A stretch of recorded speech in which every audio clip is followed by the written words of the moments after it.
fights with passion, and he inspires. Are you ready for a war?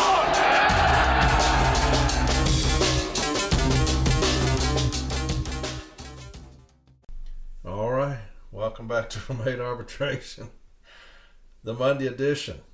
And we're in a busy week, man. Been a busy week. Was going to do an episode yesterday, but I got back so late from Brooklyn that just said, hey, I'm going to do one Monday, all right? So, yeah, got a lot of stuff to cover today, but it's just a few things, but it's going to be a lot. I'm going to read a lot. I'm going to give my opinion a lot. So, could get out there a little bit. I don't know. It depends on when I start giving my opinion. But we had a fantastic week last week, getting out and about, seeing our people. We're in Columbia, South Carolina. We branched 233 last Tuesday. Had a fantastic time there. The energy, the electricity surrounding the CLC right now is something that's very encouraging. And then we're in Columbus, Ohio, branch 78 on Wednesday. My brother David Grosskopf came down there. Drove 5 hours to talk to the people. He always does a fantastic job. That dude's a powerhouse if you know him. Then we're in Salt Lake City, branch 111. The next business agent, Debbie Dixon, was there. She came and spoke to the people, and James and I were there as well. That was full of energy. A great group of individuals there as well. And then yesterday, branch 41, Staten Island, Brooklyn merged, had their retirement party, several hundred individuals there, and we got to speak with them. That was a fantastic time as well, and so it's been a great week. We'll be in Fort Lauderdale Tuesday, tomorrow, and then we'll be in Puerto Rico the end of the week at the COP. And so, yeah, good times, man. Great stuff going on with the CLC. James, Henry, and I are absolutely loving getting out and about, talking to our people, talking about our plan, answering questions, having fun. And so, yeah, we've only just begun though, man. We're going to keep our foot on their throat all the way through this thing, all right? Because the CLC is going to win. James is going to win. They're starting to realize that more and more. I don't even know that Renfro is going to have a slate. And so, you know, this is one of those things. He's always done it by himself anyway, so why should he need a slate? He's not going to listen to nobody anyway. So a slate's just wasted on him because he ain't going to take nobody's advice or seek anybody's counsel. So he really don't need a slate.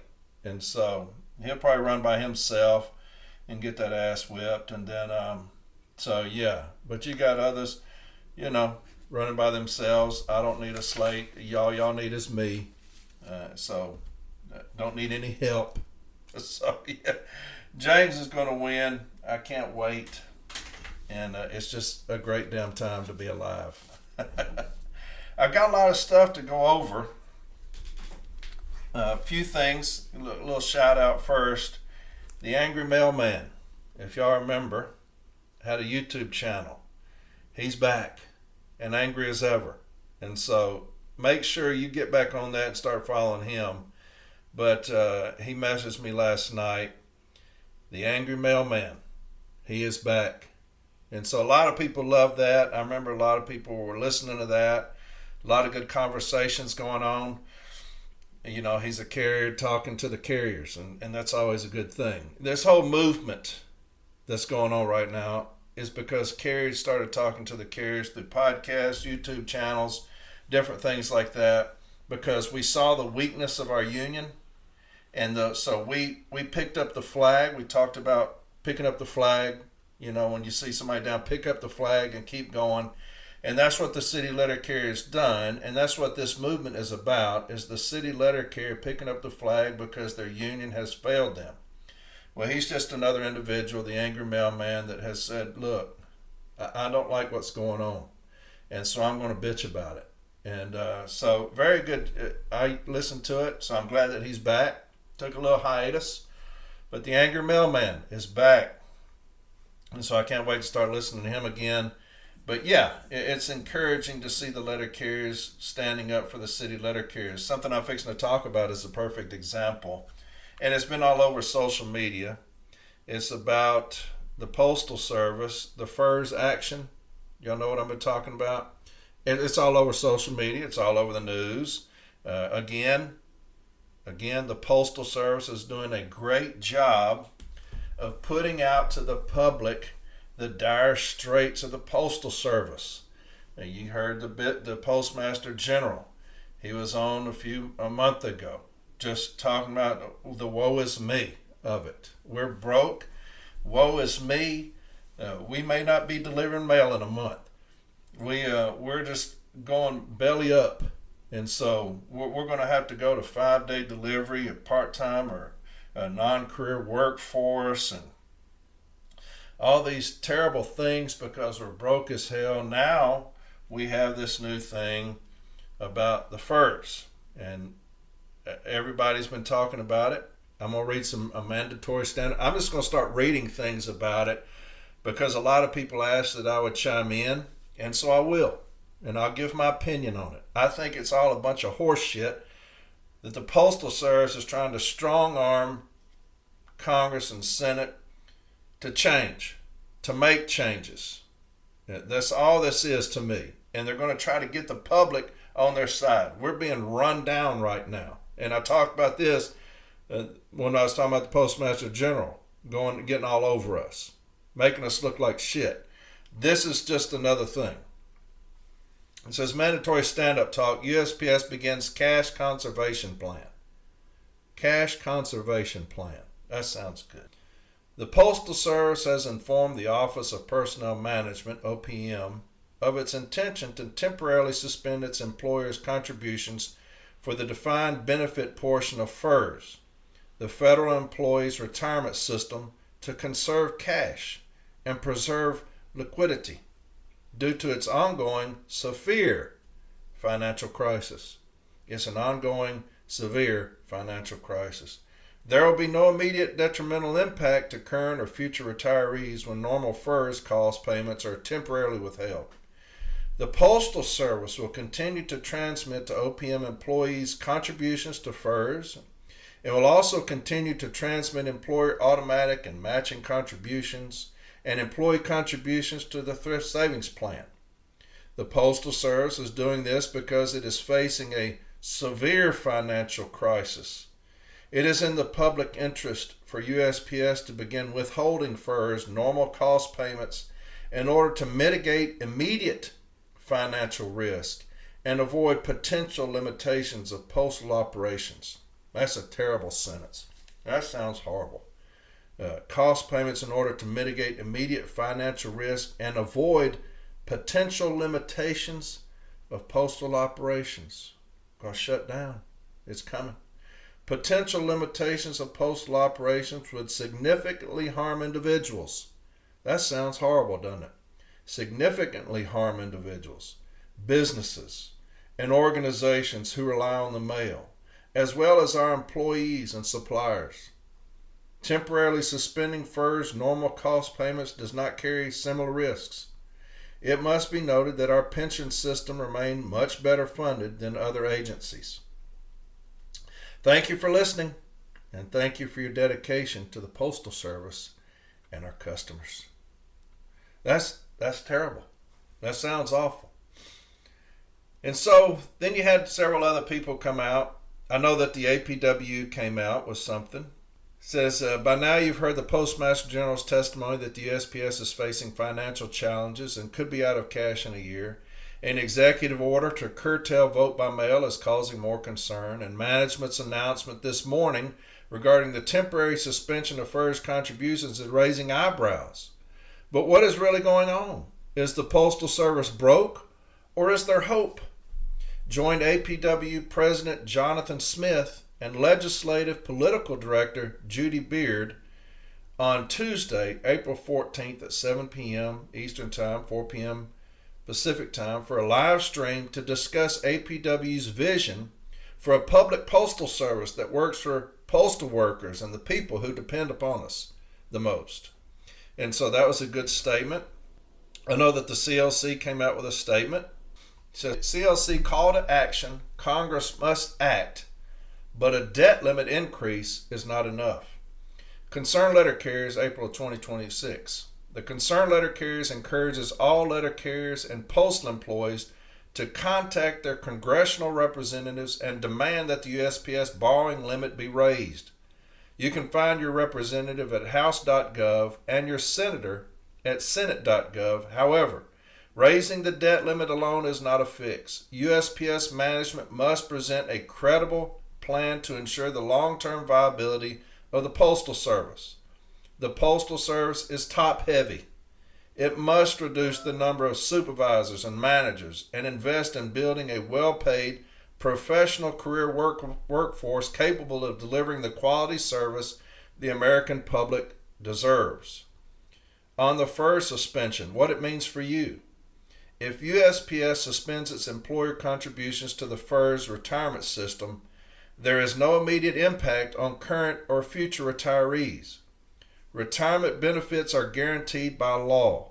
This is a cash conservation measure affecting only the employer's share. Employee side contributions remain unaffected. That said, while short-term suspensions are designed not to harm employees immediately, sustained long-term non-payment could threaten the overall funding level of the pension system. Letter carriers should remain vigilant and hold management accountable. So you got the APW coming out. They're questioning this. Are we broke? Are we really? What's really going on? Let's talk about it. And so here's the CLC coming out saying, hey, look here. Here's where we're going to start. You're top heavy. You're doing all these things, chasing your tail. Let me tell you where to start. You're top heavy. And I know people say, well, if you do that, it's only going to stay. Do something first. Do something initially. That's what I've been saying. Well, you're only going to save $400 million. Do something first before you go to these drastic measures. That's where we're getting our ass whipped on social media, on the news, is that management is saying, look, we've got these dire straits. We're broke. We may not be here in a few months. So we're going to have to go straight for the jugular, straight for the throat. 5-day delivery. Part-time or non-career workforce. More of that. Take out all the overtime. We're going to affect the city letter carrier, because every bit of that is city letter carrier right there, if we're just being honest. So you got all these things that you're doing. You're going straight for the jugular. You've not done the first damn thing to correct anything. That's what I've been saying. That's what the CLC just said. You're top heavy. Start there. Let's do everything. And if I'm Congress, that's exactly what I would have told the Postmaster General. What have you done up until now? And I would have had a list. I would have gotten with the unions and saying, talk to me. Tell us what's really going on here, because we're not going to lie to you. I'll tell you what's happening. Anybody want to talk to me, I'll tell you, you're top heavy. You got too much fat. It's the ultimate federal government job. It's top heavy. There's more fat in the Postal Service than probably anywhere else. There's more fat. You've not trimmed any fat. Not a single layer. But you're going to go straight for the jugular. This woe is me, just like this thing here. All these words that are so scary in this stand-up talk. This is detrimental. You've not done anything. You've not done anything to correct yourself. What about the losses and the non-compliance? $1 billion. What about that? What was their plan there? And if I'm Congress, I would have blistered the Postmaster General on that. I'm looking at here at an OIG report, sir, and you're talking about raising the prices of stamps, okay? Raising the debt limit, okay? You've got going to a non-career workforce, okay? That's going to affect the craft, not y'all. You're talking about taking out all the overtime. Being as y'all don't make any, I'm going to say that that's talking about craft, nobody else. You're talking about 5-day work week. That's going to affect the craft because y'all don't work on Saturdays up there at y'all's level. You do on this working floor. So you're talking about that. That's going to affect the public the most. So you're talking about all these things here. I've not heard you say anything, sir, about cutting the fat. Now let's start there. What are we going to do there about cutting the fat? Well, I see that you used to have a 20-to-1 ratio supervisor to craft, and now you have it somewhere in between 7, it varies, 7 to 9 to 1. Is that right? How is that possible? Because I see that you have less craft than ever before and more management than ever before. Make that make sense to me before we talk about raising a price of a stamp. Let's talk about that. What are we doing there? And I'm going to put him on the spot. And then I'm going to say, also, sir, I see here where you have lost, and I'm going to say you because you're the overall this. That's what Postmaster General means. General. You're over everybody, right? Everybody's on your purview. Show me here today what you've done about abating or curbing the losses of signed grievance settlements or non-compliance, because I see that you've lost about $1 billion when we're talking about these points.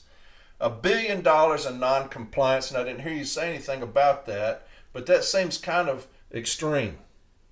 What have we done there where we're having these trainings? Well, I don't know that that's the case, because I see also in the OIG report where it said that y'all offered this training, but about 90% haven't taken it or didn't complete it. So is it a priority to you? If it's not a priority to you, then it's not a priority to me. You're up here in front of us begging, all these drastic measures. You need all this help. You've not helped yourself. So you want us to do your job. How about this? You do your job first, cut the fat. I want to see a reduction in managerial workforce. I want to see a reduction. I want to see some kind of curbing of these extreme losses of non-compliance, which is either ignorance or laziness. I want to see that. I want that cut by 70%. Do that, and then come back here in front of us, sir, and then you can get on your knees and beg us for help. But until you've done the first damn thing, I don't want to hear anything. And that would be my position as the president of this union. I don't want to hear anything until you've shown that you've done the first damn thing to curb anything. I don't want to hear it. I don't want to hear that you're broke. I don't give a fuck about that, because you don't give a fuck about that. If you did, then I would see a list of shit right here. I've got this opening statement from you. I'm reading it right here. I don't see anything about we're going to reduce the managerial workforce by 70%, and that still wouldn't be enough. But let's start there. For these people that keep saying, well, if you did away with management, it still wouldn't help. You've got to start somewhere before you go to these extremes talking about shutting down fucking mail delivery. You got to start somewhere. I want to start when you start about paying bills. Let's get the small ones out of the way first, right? And let's get this one out of the way. If you're going to go straight to the $50,000 thing, you're going to hurt yourself. Start here at the bottom. Well, I've got this credit card, it's got $1,000. Let's knock that one out first. You got to start somewhere. They went straight to we're fixing to close down delivery. And let's talk, sir, while you're here, about your delivery standards, things that could be bringing in revenue.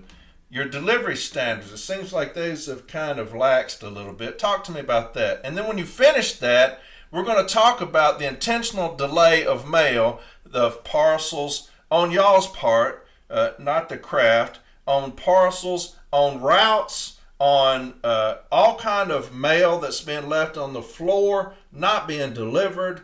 Let's talk about those things, because it seems like we're having issues with mail delivery, parcel delivery, non-compliance grievance settlements up to $1 billion, excess waste and fat.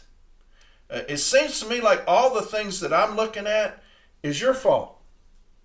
And you're going to come to us begging for money. All of those things are your fault, not ours. We don't work for the post office. We're just here listening to you. Tap dance. Want money. Want help. Before we do anything, before we sign anything, fix what you can fix and then come back to us in a couple of months and let's see what we got. That would be me if I'm Congress. if I'm the union president, that would be me. In front of everybody. That's me. They're talking about closing down delivery. They've not done the first fucking thing to correct themselves. That's laziness. That's lazy. They want to keep their fat ass jobs. Fuck over the city letter carrier. Fuck over the customer, the public. Because they want to keep their fat ass jobs. That's all this is. That's all it is. Why? If they say prove it, I will prove it. Show me how much reduction in workforce y'all have as EAS. Show me that. Well, we're still doing job fairs. Job fairs? Job fairs? Fuck, you got a 7-to-1 ratio. How many fucking managers you need on the floor? Y'all do telecoms. You want to do a non-career workforce? Do that. Start there with y'all. Have somebody come in at 4 hours in the morning. Instead of the CCA, make y'all's jobs 4 hours a day. CCAs actually work for a fucking living. CCAs actually out there doing the fucking work. You motherfuckers talking about job fairs. You got a supervisor now that'll come in and after 2 hours in the morning, we'll sit there all fucking day. Looking at who he can fuck with. Because that's all you motherfuckers know how to do. Well, now that I got all the carriers out, let's see who I can go fuck with. Maybe I can catch them doing something. Motherfucker, we're out here working. That's what you're going to catch us fucking doing. We're out here fucking working. While you motherfuckers are eating Funyuns. Anyway. So then you have, and then you had a fantastic response finally from your union. Which I was shocked.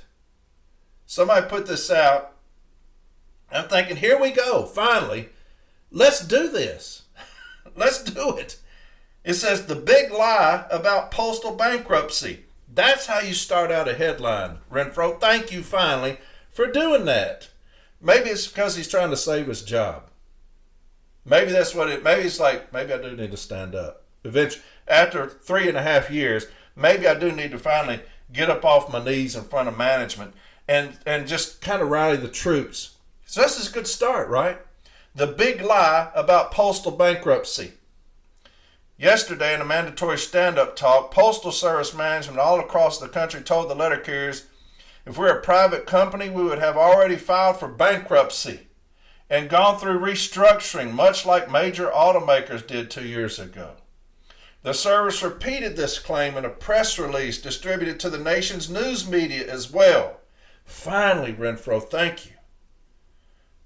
Of course, it's not true. What? What did Renfro just say? Of course, it's not true.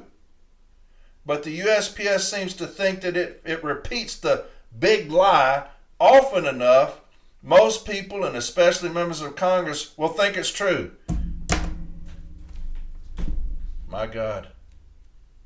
He's finally decided to be presidential. Finally decided to be presidential. I'm going to read that again because that made me want to hug him. Of course, it's not true, but the USPS seems to think that if it repeats the big lie often enough, that's what the public needs to understand. Often enough, most people, and especially members of Congress, will think it's true. So let's set the record straight. Come on, Renfro. If the Postal Service were a private company, it would not have to file for bankruptcy because it would not be subject to a USPS-specific congressional mandate to pre-fund future retiree health benefits. As it is the only federal agency required to do so. It must pre-fund these benefits some 75 years into the future on a massively accelerated schedule. This postal-only mandate, public needs to hear that, Renfro, which costs the USPS $5.5 billion per year, accounts for 100% of the Postal Service's $20 billion in losses over the past 4 years. It also accounts for 100% of the rise in the Postal Service's debt in recent years. Without the mandate, the USPS would have been profitable over the past 4 years, and it would have significant borrowing authority to ride out the bad economy. It would not have to file for bankruptcy. Does that sound presidential to y'all? Is that what you want your president to tell the public? Look, they're lying to you. Here's part of the problem. They're lying to you. But does that sound presidential? It does to me. You know when that was written? In 2011. 2011. Renfro didn't write that shit. This was 2011. The big lie about postal bankruptcy. August 11th, 2011. Let me tell you what your president said. That sounded good. Y'all was like, damn, finally. No, that was 2011. Here's our little bitch-ass president here. So I put this up. Brian Renfro, president of the National Association of Letter Carriers, said the temporary suspension of annuity payments is not ideal, but it doesn't immediately impact its members, who he said understands the Postal Service's financial challenges. I'll read that again. Brian Renfro, president of the National Association of Letter Carriers, said the temporary suspension of annuity payments is not ideal, but it doesn't immediately impact his members, who he said understand the Postal Service's financial challenges. And then here's what they put out. Now this is real here. This is from April of 2026. The first one was 2011. I know y'all was hoping that was your president, but it's not. He don't know how the fuck to fight. So today the Postal Service announced it will temporarily pause employer contributions to the defined benefit portion of the Federal Employees Retirement System FERS account through the end of the fiscal year. This pause has no immediate impact on any current or future retired letter carriers. This move is necessitated by the Postal Service's current financial situation and is a direct result of continued inaction by Congress, so it's Congress's fault, to fix the legislative constraints that inhibit the Postal Service's ability to invest in its infrastructure and modernize to meet the needs of its employees and the American people. If Congress were to allow for a new investment strategy for USPS retiree health and pension funds, a fair recalculation of the agency's civil service retirement system pension obligations, and an increase in the agency's borrowing authority, this pause in FERS contributions would not be necessary. It is time for Congress to act on these. So, laid out a little plan there for the Postal Service to make money, which is good. And then you had, there's something that Charlie Miller had put up responding to somebody, and I thought it was really good too. Sir, this is all about getting the USPS debt limit raised. The statutory debt limit for the U.S. Postal Service, USPS, currently set at $15 billion, was last adjusted in 1990 and codified around 1992. It has not been raised or adjusted for inflation since that time. Adjusted for inflation, it should be $37 billion. This has led to urgent calls for change from postal officials in early 2026 as the agency faces cash shortages. In order to get a do-nothing Congress to act, there has to be a crisis. Please see the post on the CLC Facebook page. So, it's a manufactured crisis is what's happening now. You set up the public, you have this interview in front of this committee, and you tell them 5-day delivery, we're going to be out of mail or out of money by February, may not be able to deliver mail, raising stamp prices. It's a manufactured crisis. Then you come back and you say, hey, we're going to stop paying into the FERS, right? And people don't agree with me. But it's a manufactured crisis. Why? I've already told you why. You've not done the first damn thing. You've not done anything. You went straight to crisis mode. Again, if I'm Congress and Senate, and I'm talking to anybody with the Postal Service, I'm going to say, show me your books. Let's get in your books and see where the money's at, because you made $50 billion. That seems like a lot of money. Let's get in these books and let's see what we're looking at. The OIG got y'all on your non-compliance. That's a lot of money, $1 billion. That's a lot of stamps. What did I say, 1.1 billion? So, let's get in these books and let's see what we're talking about before you come to us talking about anything else. Now, should the debt limit be raised? Yes, it should be. And I believe everybody everybody should be calling their Congress and Senate, pleading with them to raise the debt limit, because that should have been something that was done 20 years ago. And it wasn't. The reason it wasn't is because I believe that the Postal Service has and always will be a cash cow for somebody. Somebody is dipping into us. These billions, $5 billion a year we put in, where's my money? Where's that at? If I was to go get that, could I get it? When people are talking about the bailouts, which we've not had any bailouts, but they're like, you're not tax funded, but you still take tax dollars because we've given you loans, because we've done this, because we gave you this $6 billion or whatever. So you do receive tax money because we're having to bail y'all out with loans and things. I don't want to hear anything about anybody saying that we've taken any money because you've been stealing from us since the time that was implemented, this $5 billion a year to pre-fund for 75 years. Y'all have been stealing from us, so you're not doing anything but giving me back what y'all took from us. When anybody says anything about, well, you got this loan for $6 million, you gave me back what you stole from me. That's not a loan. I'm just getting back what you took. So give me that back. Let's do something that makes sense, and then talk about tax money. Okay? We're not tax funded. And anything you've given me, it's just you're giving me back what you fucking took from us. That's how I feel. You're giving me back what you stole. Is how I feel about that. A lot of people don't agree with that. Don't care. I just think you've been stealing from us for too fucking long. I'm reading a couple of things, trying to clear some things up to you, and these are was put up on social media. Again, this is the city letter carrier taking care of the city letter carrier. We have decided here on the workroom floor that we're going to take care of each other. We are going to defend each other, educate each other, whether contractually or things like this here. So that's what this is that light blue taking care of light blue until the CLC can get in there and do that. Renfro and them have been a complete failure. But I'll tell you this. Person said, just got this. Ponyboy started talking. Now, this is on the Region 14 rap.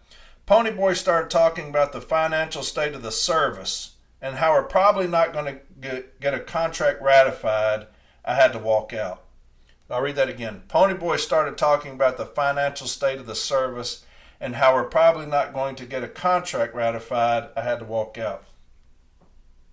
So you got your executive vice president, your president, that they're carrying the water for the Postal Service. I'm not concerned about the Postal Service's financial situation. And a lot of people's like, well, how could you not be concerned? Because I'm not fucking concerned about the financial situation of the Postal Service. I'm concerned about the financial situation of light blue. That's all I'm concerned about. We need to be paid for what we do. Everywhere James Henry goes, so we need to be the industry leaders in wages, benefits, and working conditions. And he's going to fight his ass off to make sure that happens. Well, you start with not carrying the water of the Postal Service. Everywhere we go, just getting y'all ready. Don't look for anything good. First off, I don't look for anything good. Because you motherfuckers don't know how to negotiate. At all. I've been seeing these fucking contract updates. Collective bargaining updates. And you see those. There's been 2 or 3. Here would have been my collective bargaining update if I'm the president. Here's my collective bargaining update. Update number 1. We need an all-career workforce. We need an all-career workforce. The CCA is antiquated, the position. We need an all-career workforce. We need shorter steps from the bottom to the top. We need shorter steps. My carriers coming in need to make more than fast food workers and auto detail workers who make $25 an hour. They've got to make more than that, right? And we need to be the industry leaders in pay. That would be my first update. My second update would have been, we're going to arbitration. We're going to arbitration because they didn't buy any of that shit. We're going to arbitration. I would have had one update. This is what we're looking for. My second update, see y'all in arbitration. All these other things, y'all can still negotiate that. All the way up to arbitration, y'all can get in there and talk about these things that y'all want to do. My first update would have been just that. All career workforce. All career workforce. You want to maintain employees? All career workforce. You got to get out of this subhuman CCA position. You got to get away from that. It's antiquated. You got to pay my people more than fast food workers. That's pathetic as a union job. That would have been my first update. Second update, going to arbitration. Going to arbitration. Going to arbitration. They said that they couldn't afford this or couldn't do that or good. Bye. See y'all in arbitration. But anyway, yeah. So Barner's out telling them the financial situation of the Postal Service. Motherfucker, we know. We've heard it. We've heard all of it. Trust me. We didn't have to hear it from the Postal Service. We hear it from you two motherfuckers at the top. We get it. We get it. Y'all bought it. Okay? Down here on the workroom floor, man, we just trying to get to foot by. We get it. Trust me. Trust me. I can take y'all's notes away from you, and I can tell y'all fixing to hit us with financial situation of the Postal Service. Don't expect too much.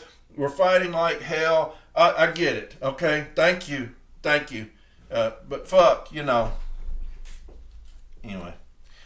I'm going to read this and just trying to help out a little bit. Things that I've pulled up. People have been putting up some great stuff.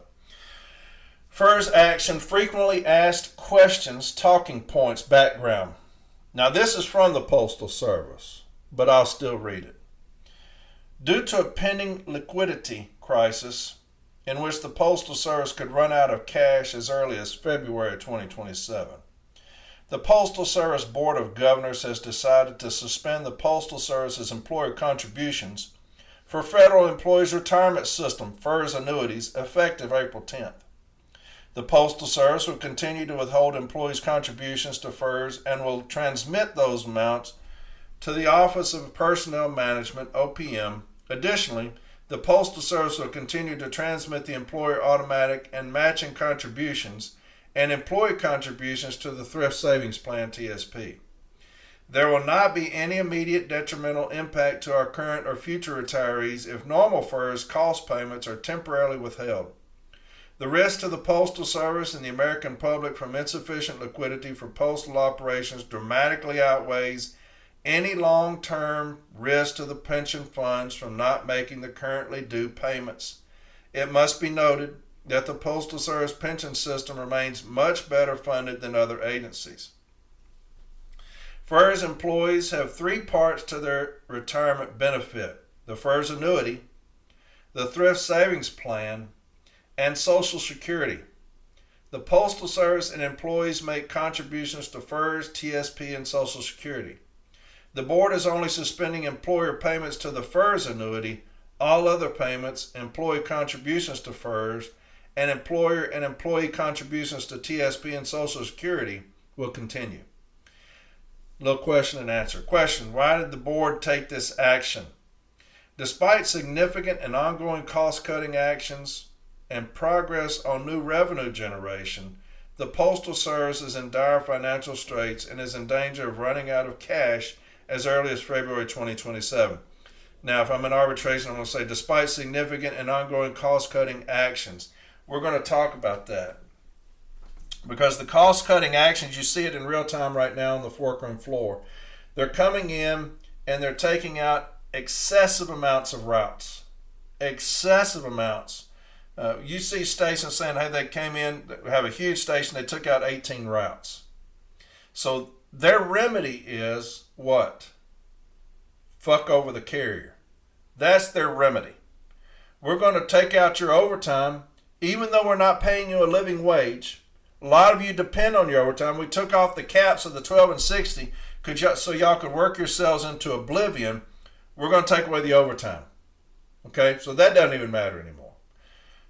People are relying on overtime, and I talked about this a while back, where people say, don't ever rely on overtime. Don't ever figure in overtime. When you don't pay me a living wage, I need overtime to survive.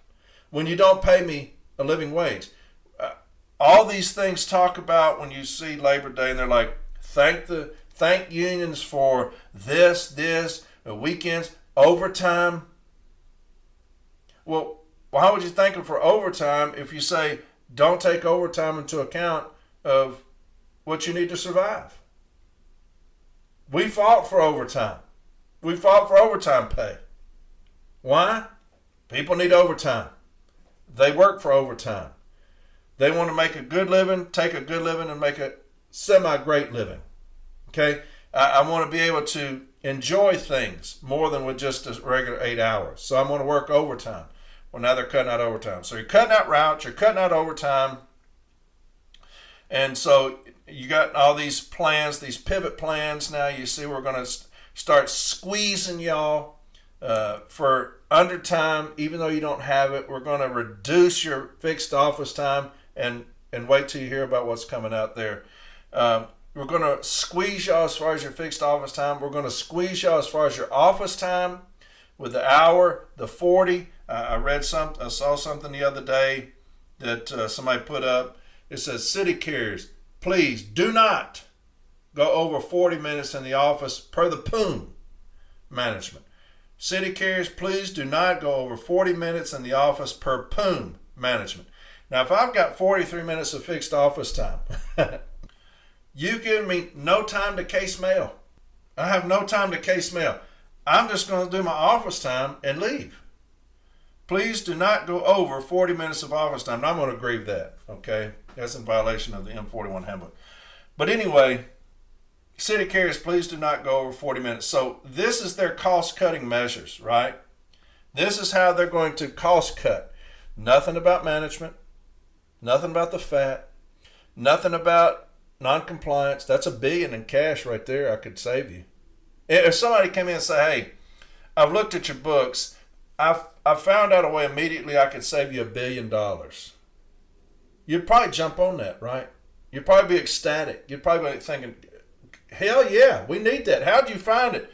Non-compliance. Oh, well, fuck no. No, let's look at something else. We can't talk about that. We can't deal with that. Hell, we can't even get them to go to fucking training on it. That's how much we care about it. They're not even completing the fucking training. And so I appreciate you trying to save us that $1 billion. What else can you find? Well, we can beat the shit out of the carrier. Do that. Do that. We're not going to look at ourselves. We're not going to trim our fat, and we're not going to educate ourselves and make us abide by a contract between the union and the service, right? Do that. Just fuck over the city letter carrier. Let's start there. Because we're not going to look at ourselves. Despite the significant and ongoing cost-cutting actions and progress on new revenue generation, the Postal Service is on dire financial straits and is in danger of running out of cash as early as February 2027. The board action was based on a sound business judgment that prioritizes our competing obligations in a rational manner to conserve as much cash as possible so we can keep delivering the mail.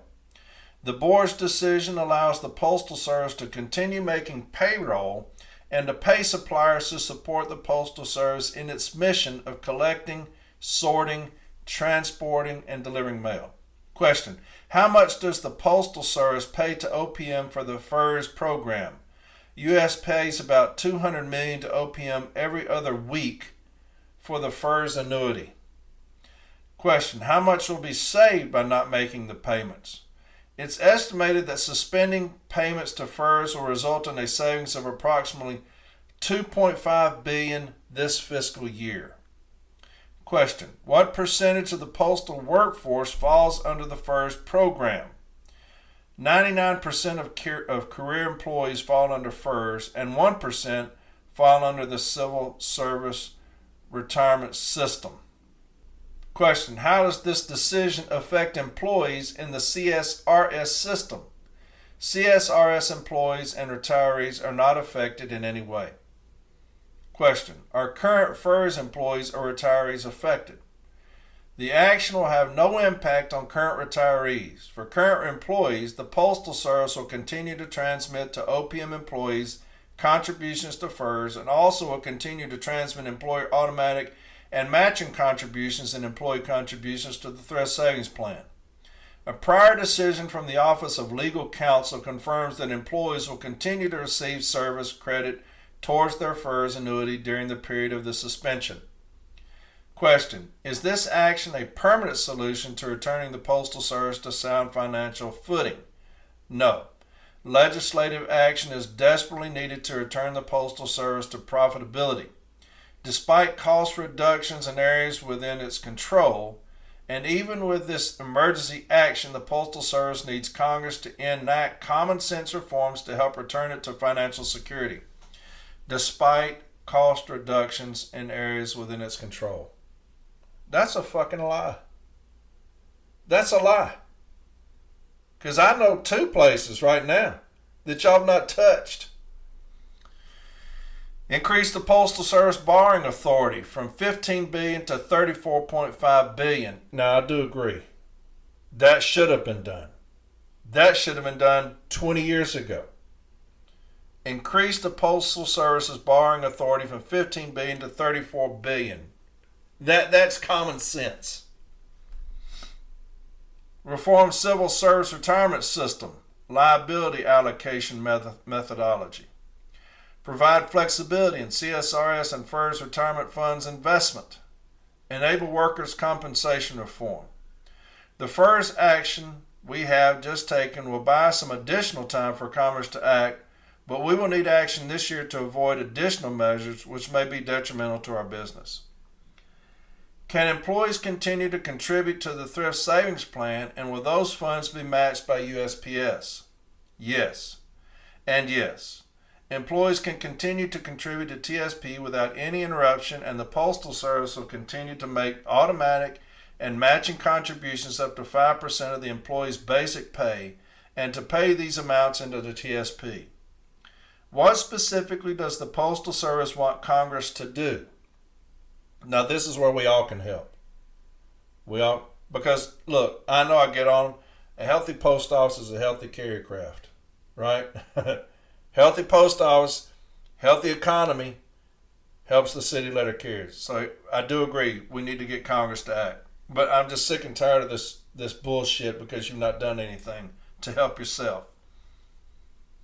Despite cost reductions in areas within its control, and even with this temporary action, now y'all know I'm reading off my phone and I'm blind as shit, okay? So y'all have to bear with me. The Postal Service needs Congress to enact common sense reforms to help return it to financial stability. Increase the Postal Service borrowing authority from $15 billion to $34 billion. Reform civil service retirement system liability allocation methodology. Provide flexibility in CSRS and FERS retirement funds investment. Enable workers' compensation reform. The first action we have just taken will buy some additional time for Congress to act, but we need action this year to avoid additional measures which may be detrimental to our business. What actions is the Postal Service taking to cut costs and increase revenue? While our losses continue to be driven by mandates and factors outside of our control, the Postal Service has in recent years undertaken an unprecedented transformation of our network and operating practices to reduce cost. The resulting cost reductions are significant. During the past 4 years, we have reduced total work hours by approximately 56 million hours and reduced our overall complement by 28,667 employees. So I'm going to read that again. During the past 4 years, we have reduced total work hours by approximately 56 million. Now they got that off the backs of the craft. And reduced our overall complement by 28,675 employees. And that's the craft because they're fatter than ever. We have also achieved significant reductions to transportation expenses, including a 46% decline in our air transportation costs and an 18% decline in overall network transportation costs since fiscal year 2022. Cumulatively, our network and transportation reforms have generated approximately $1 billion in sustainable improvements, $1 billion in savings through the end of fiscal year 2025. These savings reflect deliberate actions and sustainable improvements by the Postal Service to strengthen our financial positions, all while building a modern, efficient, and reliable network that enables us to provide more consistent, reliable service for the American people. That's a bunch of horse shit right there. We have worse service now than we've ever had it. We don't even deliver the mail anymore. Routes are sitting on the floor. Mail's sitting on the floor. We don't even deliver the mail in a lot of these places.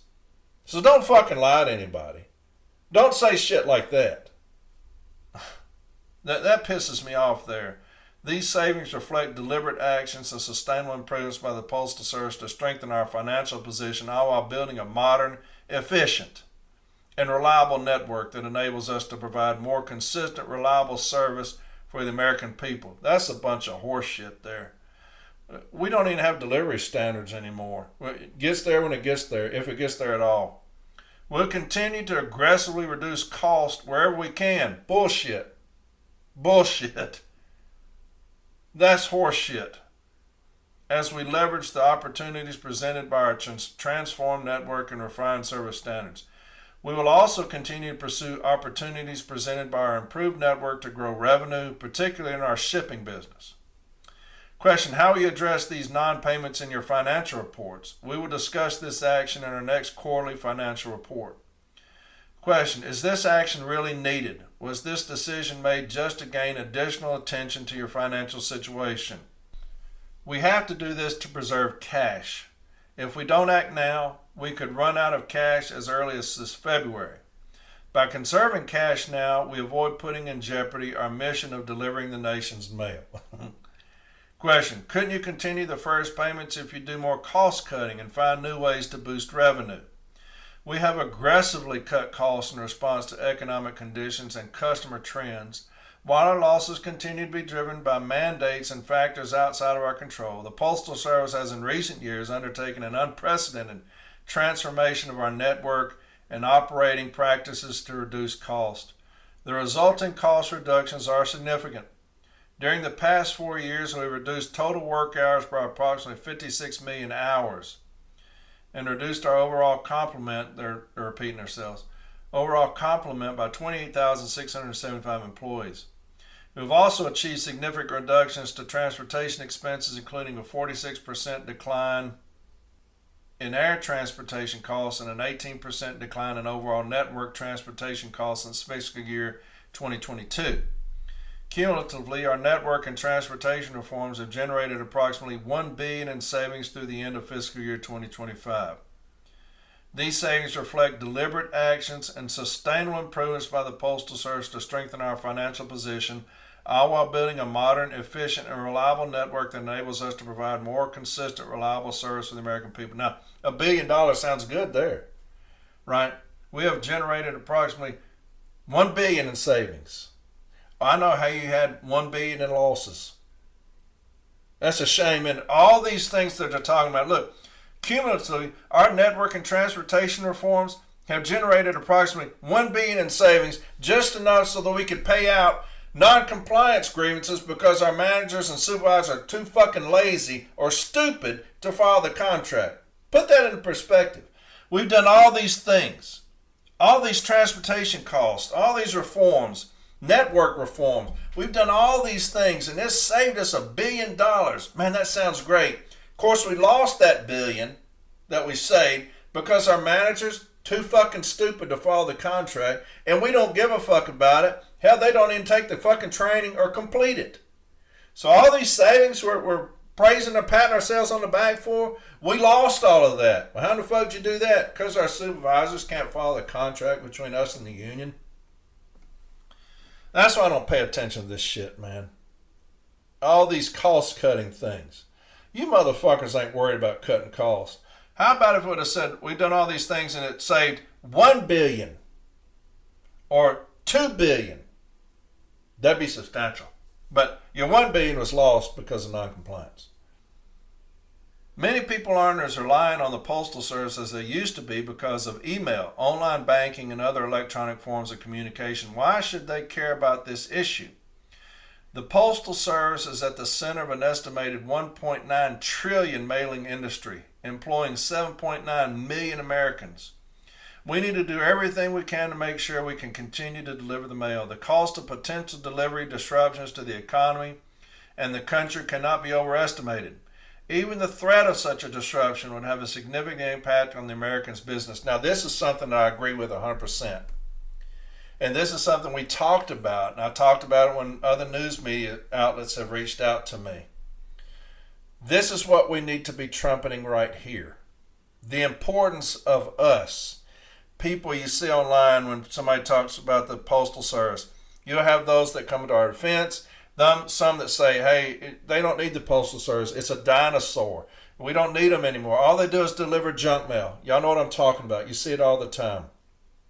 You're not taking into account who we are and what we do.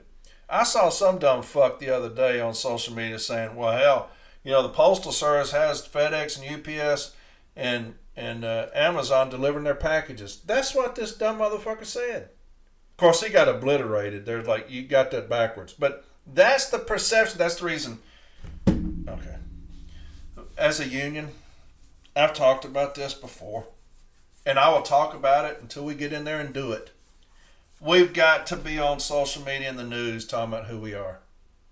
We have got to inform the public, tell them the truth of who we are, what we do, what we don't do. We're not tax funded. All these things should be put out because the public, they have no idea. Some do. They have no idea. No idea. And so as a union, we should do a commercial. We make a lot of money. Of course, we got a bonehead spending a lot of money, and that'll come out here for too long. But we need to be investing in the city letter carrier craft through commercials. Whoever could do the best commercial for us, pay them. And have city letter carriers sitting at a round table. Or have them, Mike can go out on the street talking to the elderly, doing these things here. Who are we? Who is the Postal Service? If the Postal Service don't want to get on board, say, well, you can't wear the uniform, then just have regular city letter carriers talking at a table. Do something. Here's what we do. Here's what the perception is that's not right. But this right here is what we've been screaming, and this is, I agree with this 100%. I'll read it again. The Postal Service is at the center of the estimated 1.9 trillion mailing industry, employing 7.9 million Americans. We need to do everything we can to make sure we can continue to deliver the mail. 100% agree with that. Absolutely. Surveys show the Postal Service is the most trusted government agency. Are you worried Americans won't view you as trustworthy because by not making these payments you are violating the law? This action has no effect on the services we provide to the public. It does not affect mail operations or delivery and has no impact on our current employees and retirees. Americans trust us to do the responsible thing. Making sure we have the cash needed to fulfill our mission of delivering the mail is the trustworthy thing to do. How does this decision affect retirement coverage for FERS employees? The amount of employees withholds from their paycheck that goes into their thrift savings plan affect none. The automatic and matching contributions by the Postal Service to the employees' TSP affect none. Postal Service employee contributions to Social Security affect none. Employee retirement contributions to FERS affect none. Postal Service retirement contributions to fund the FERS annuity employees receive upon retirement affect. The Postal Service is temporarily suspending payment of this part. Question: I plan to retire later this year. How will this decision affect me? The decision will not have any impact on current employees. What happens to the automatic and matching contributions the Postal Service pays into my thrift savings plan? Employees can continue to contribute to TSP, and the Postal Service will continue to make automatic and matching TSP contributions of up to 5% of the employee's basic pay. What effect will this have on current union contracts? The leaders of all postal unions have been notified about this decision. The decision has no impact on the current contracts. What percentage of the postal workforce falls under the FERS program? 99% of career employees fall under FERS and 1% fall under civil service retirement systems. How does this decision affect employees in the service system? The CSRS employees and retirees are not affected in any way. And so that was put out by the Postal Service. Somebody else put out something. This is the Postal Regulatory Commission, and I'll read this. It's April 9th, 2026. Postal Regulatory Commission grants USPS multi-year waiver to address financial shortfalls, lifts restrictions on use of potentially $15 billion or more through 2030. Washington, D.C., the Postal Regulatory Commission today issued order number 9504, which grants the Postal Service a multi-year waiver to address its deteriorating financial condition. To use the waiver, the Postal Service simply must provide advance notice to the Secretary of the Treasury and the Commission. The financial impact of the waiver in its full term lifts commission restrictions on how the Postal Service may use approximately $2.4 billion of revenue in fiscal year 2026 and potentially a total of $15 billion or more by the end of fiscal year 2030, which the Commission has already provided through the Retirement Obligation Rate Authority. The Commission's order follows a Postal Service request that the Commission repeal regulations mandating it to contribute minimum amounts towards certain retiree benefits. The Postal Service asserts that it is running out of cash and it would be able to utilize revenue meant for certain retiree benefits for other purposes such as covering operating expenditures and funding capital investments if the Commission grants its petition to repeal the rules requiring it to make these payments. Due to the seriousness of the Postal Service reasons for seeking repeal of Commission regulations, the Commission has expeditiously granted the waiver in the interest of the public and to provide the Postal Service some breathing room and flexibility to repurpose revenues that it would have used for the retiree benefits to execute its contingency plans to avoid running out of cash. In fact, more than a decade, the Postal Service has defaulted on its retiree amortization payments and only began making partial payments over the past few years as a result of the additional revenue that comes directly from the Retirement Obligation Rate Authority that the Commission has authorized the Postal Service to generate since 2021. This order waives the Commission's rules only on how the revenue is used and does not alter the statutory payment obligations of the Postal Service.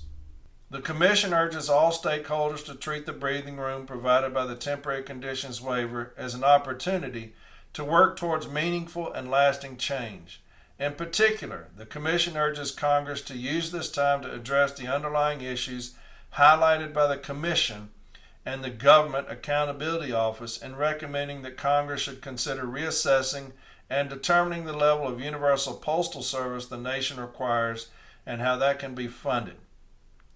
And so that's from the Postal Regulatory Commission. And then somebody put out something the other day, and this individual puts a lot of fantastic stuff out. And so I'm going to read it because, like I said, I don't know where he gets it, but he does a fantastic job putting it out. USPS suspends FERS employer contributions. It's NELC Branch 245 put this out. And they put out a lot of good stuff, and this is really good. This is not a grievance issue. It is a congressional and legislative fight. Your benefits are not gone, but action is required. What happened? This morning, USPS issued an official bulletin announcing that effective April 10th, 2026, the Postal Service is temporarily suspending its employee contributions to the FERS Defined Benefit Annuity Pension Fund. USPS cited a severe financial crisis and the need to preserve cash and liquidity. USPS pays approximately $200 million every other week to OPM for FERS. Suspending these payments frees up an estimated $2.5 billion in the current fiscal year. This affects all federal employees under FERS, not just letter carriers. What is and isn't affected? Still protected. Your FERS payroll deductions continue normally. TSPS automatic contributions still going in. TSPS matching contributions still going in. Current retiree monthly annuity checks not immediately impacted. FEHB and FEGLI coverage unaffected. What is at risk? USPS employer share of FERS annuity suspended April 10th. Long-term pension fund health and funding gap is being created. Future retirees, if this becomes a pattern, retirement security is at risk. The real danger, read this carefully, the funding gap problem. USPS management says pension systems are much better funded than other agencies. That is not the same as saying they will make these unfunded liability whole. Every payment skip creates a funding gap. That gap must eventually be paid by Congress, covered through policy changes, or absorbed long-term by future retirees. The threat is not today. The threat is down the road. That is why pressure must start right now. Myth versus fact. Myth: my retirement is gone. Fact: your annuity and current retirement payments are not immediately at risk. This is a funding delay, not a cancellation. Myth: the union can grieve this. Fact: FERS is governed by federal statutes 5 U.S.C. Chapter 84, not our contract. Arbitration cannot fix a congressional funding obligation. Myth: this only affects letter carriers. Fact: FERS covers all federal employees, clerks, mail handlers, maintenance, and every other federal agency. This is a federal workforce issue. Myth: there is nothing we can do. Fact: legislative pressure works. Congressional contact, NALC advocacy, and coordinated union action are the correct tools for this fight.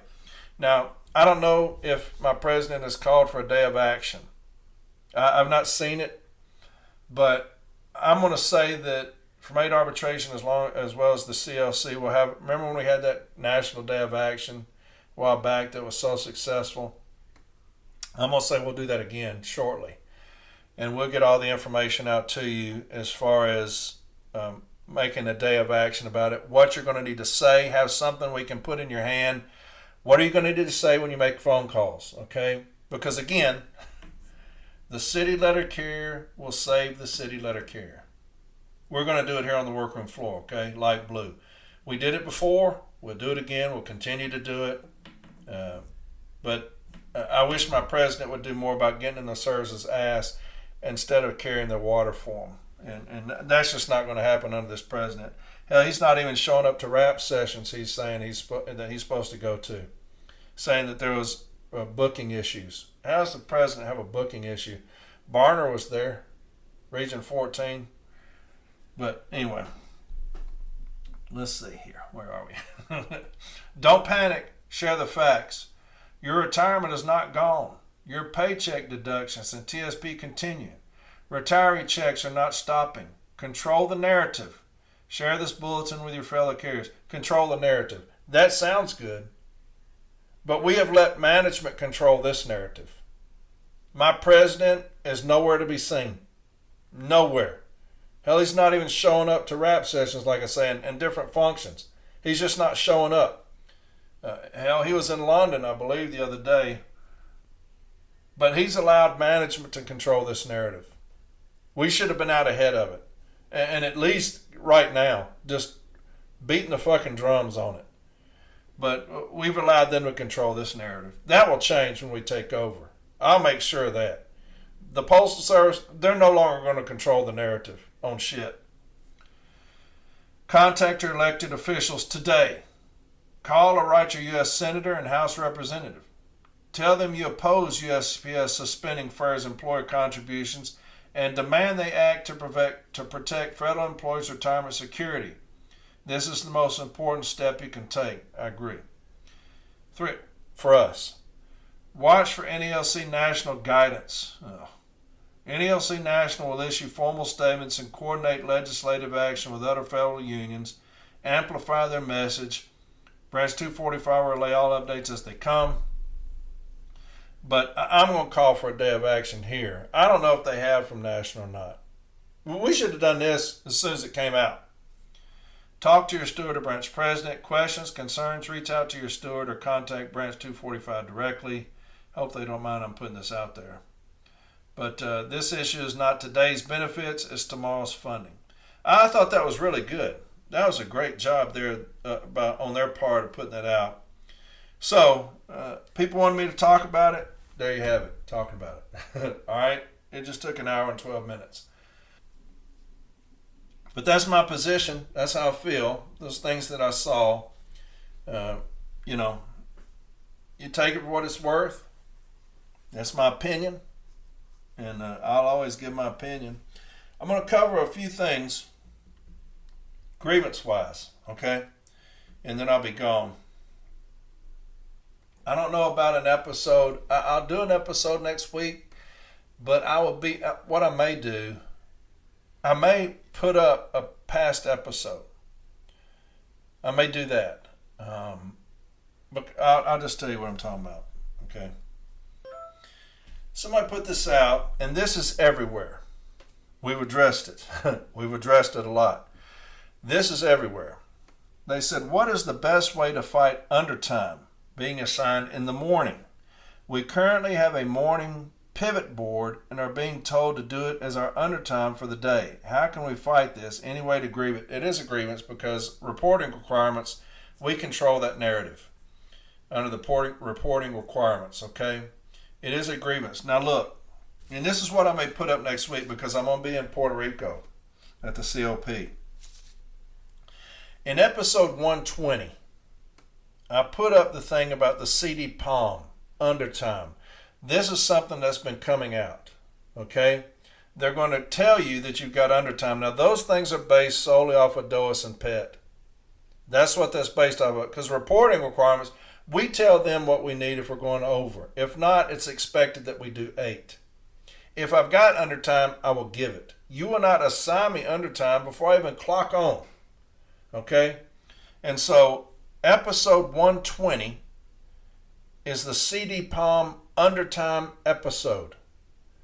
If you're concerned about this, undertime being assigned in the morning, listen to that episode. Episode 234, auto pivot tool. Listen to episode 234. That may be my episode next week. I might try to take my stuff with and do a podcast because there's a lot of discipline I need to go over that people have been sending me. I may do that. I may just take it with me and just do an episode from Puerto Rico. I'll do that. Okay. I'll do that. But anyway, CD Palm Undertime, episode 120. Auto Pivot Tool, episode 234. I address these things at length, what they're doing with this undertime. That is a grievance, okay? It is a grievance. CD Palm Undertime, Auto Pivot Tool 234. What I may do, I may just put those out this week. I may just do an episode and just put that back out so that y'all don't have to go look for it. Would that be all right?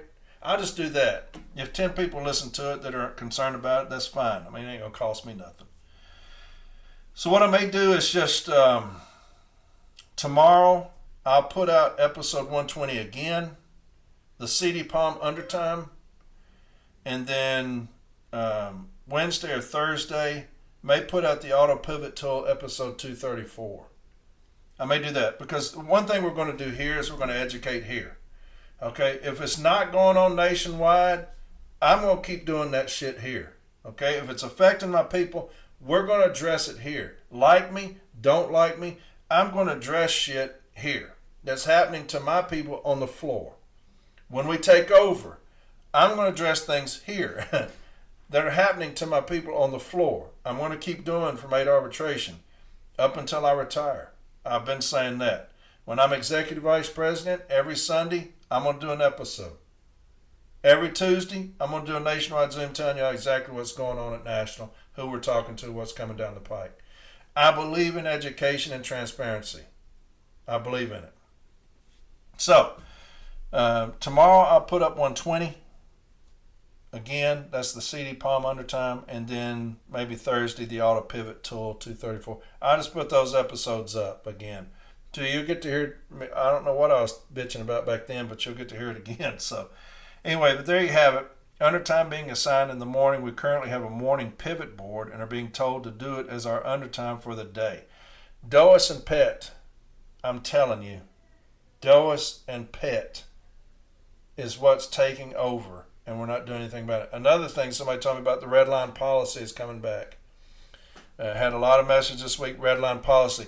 We're going to catch the brunt, right? We're catching the brunt of the Postal Service's losses. They're not going to look at themselves. They're going to beat the shit out of us. We're the ones that are going to catch the brunt. Okay?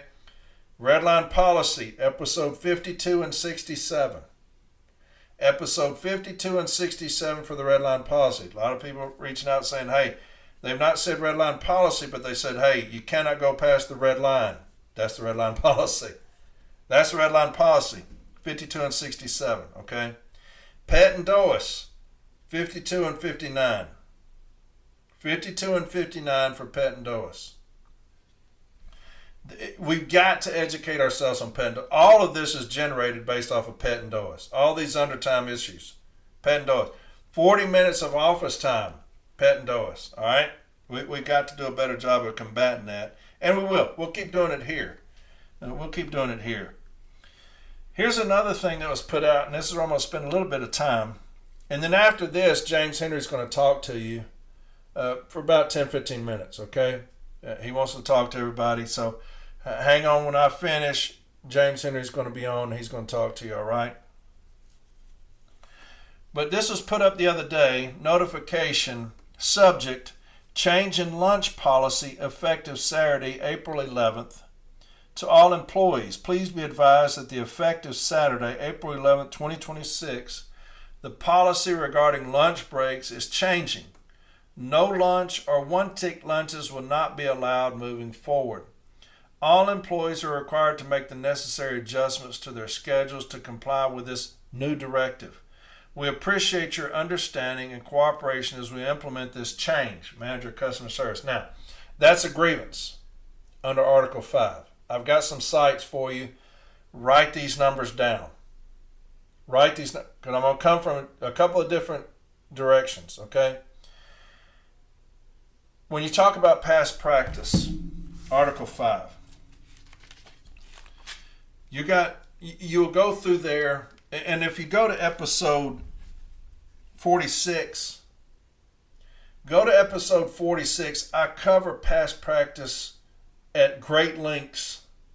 And if you go from 8arbitration.com and find episode 46, you'll have sites there for you to print out so that you can copy and paste the issue statement. You can write down the issue statement. You'll see management's arguments, how we beat those arguments. I think all those are my sites. Most of them are. I've dealt with Article 5 a lot in arbitration. And so if you go to Article 5, portion of it says, additionally, certain management decisions concerning the operation of the business are specifically reserved in Article 3 unless otherwise restricted by a specific contractual provision. Now, when you see something that says subject change in lunch policy, that's what we're talking about, okay?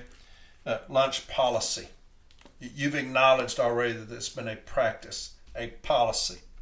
Okay, defining past practice, it has those things. Then we're going to go back to page 5.4, changing past practices that implement separate conditions of employment. And it says in part, Article 5 prohibits it from doing so unilaterally without providing the union appropriate notice. There's your notice.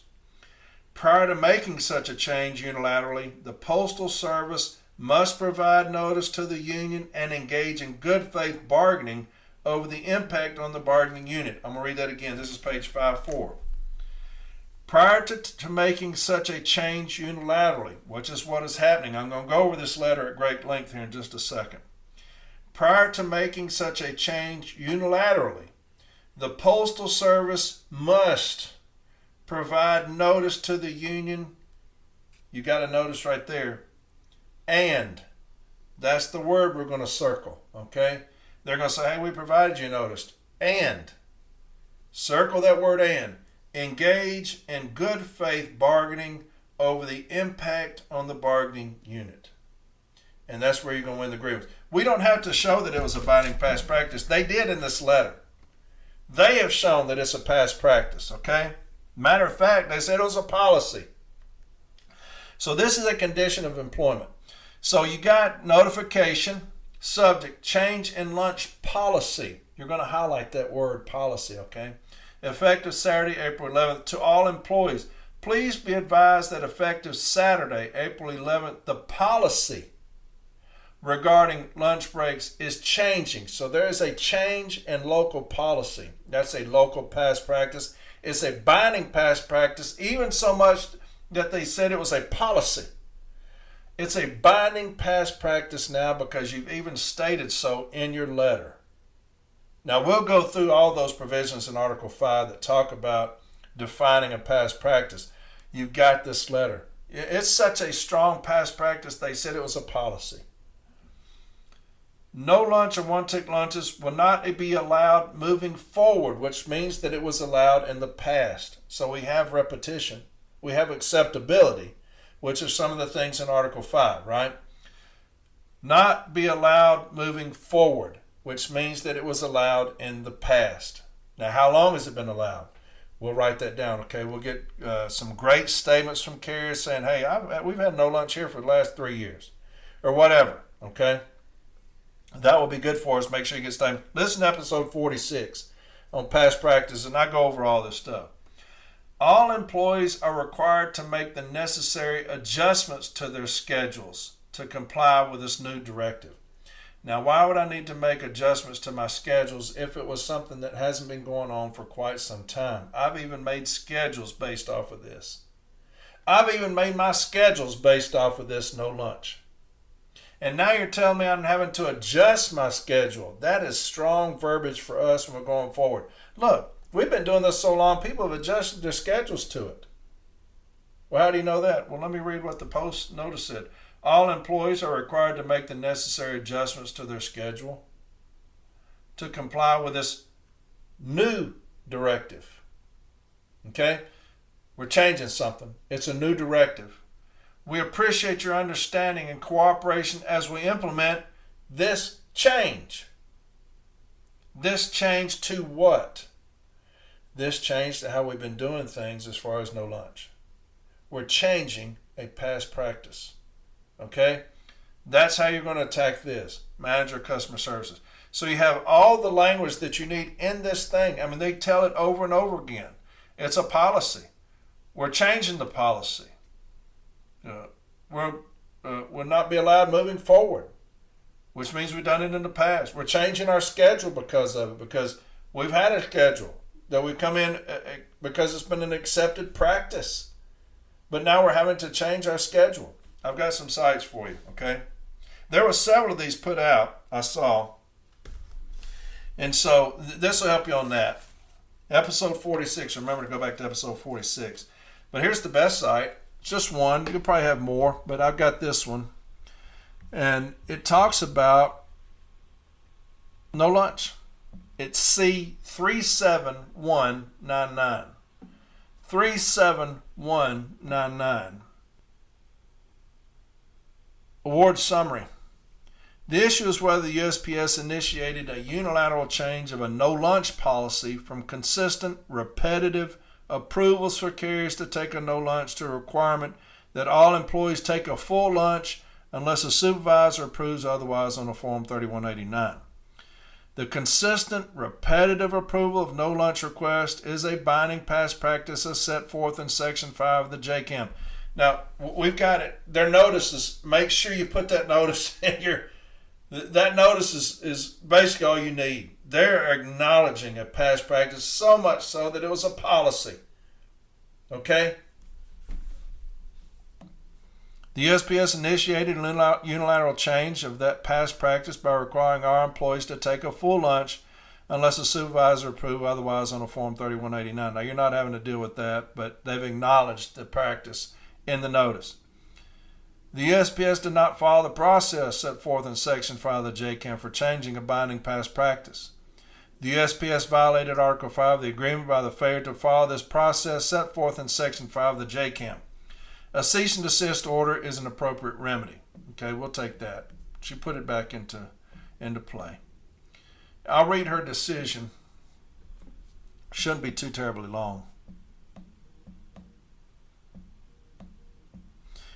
The good thing is she's got all the contractual language. She addresses all the contractual language in there of Article 5. It's a great site. Pull it out. Discussion: the issue arose from management's change in a no-lunch policy from consistent, continuous approval of no-lunch requests to a case-by-case approval on 4138-189. And y'all don't even have that. They're just saying it's over with, effective this date. There is no on a case-by-case basis. So we even have a stronger thing. They just did away with it completely with what I just read you.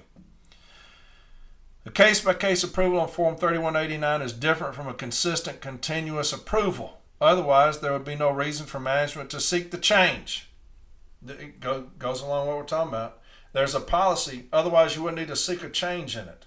They're acknowledging a past practice in the letter that was posted when it says we're changing the policy. There would be no reason to if there wasn't an accepted past practice. Otherwise, there would be no reason for management to seek the change. The change from a consistent, continuous approval to a case-by-case approval is a unilateral change in working conditions under Article 5 as defined in Section 5 of the JCAM. Section 5 of the JCAM prescribes the process for seeking the change sought by management.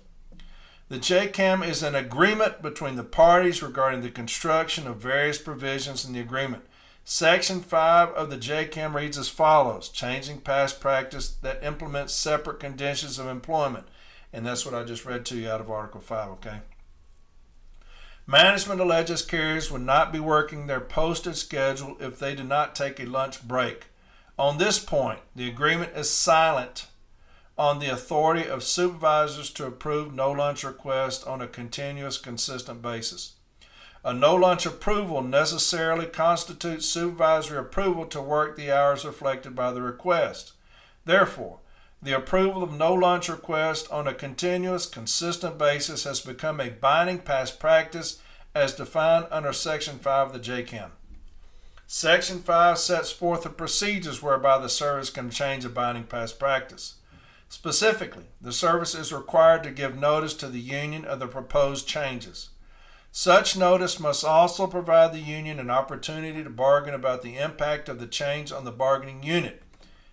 I'm going to have another site that's going to be perfect for this, but this is what I was talking about. Such notice must also provide the union an opportunity to bargain about the impact of the change on the bargaining unit. Here you have a notice that I read to you. The notice provision, we're doing away with this. It does nothing about bargaining in good faith with the union before you do it. It just says, on this date it's ending.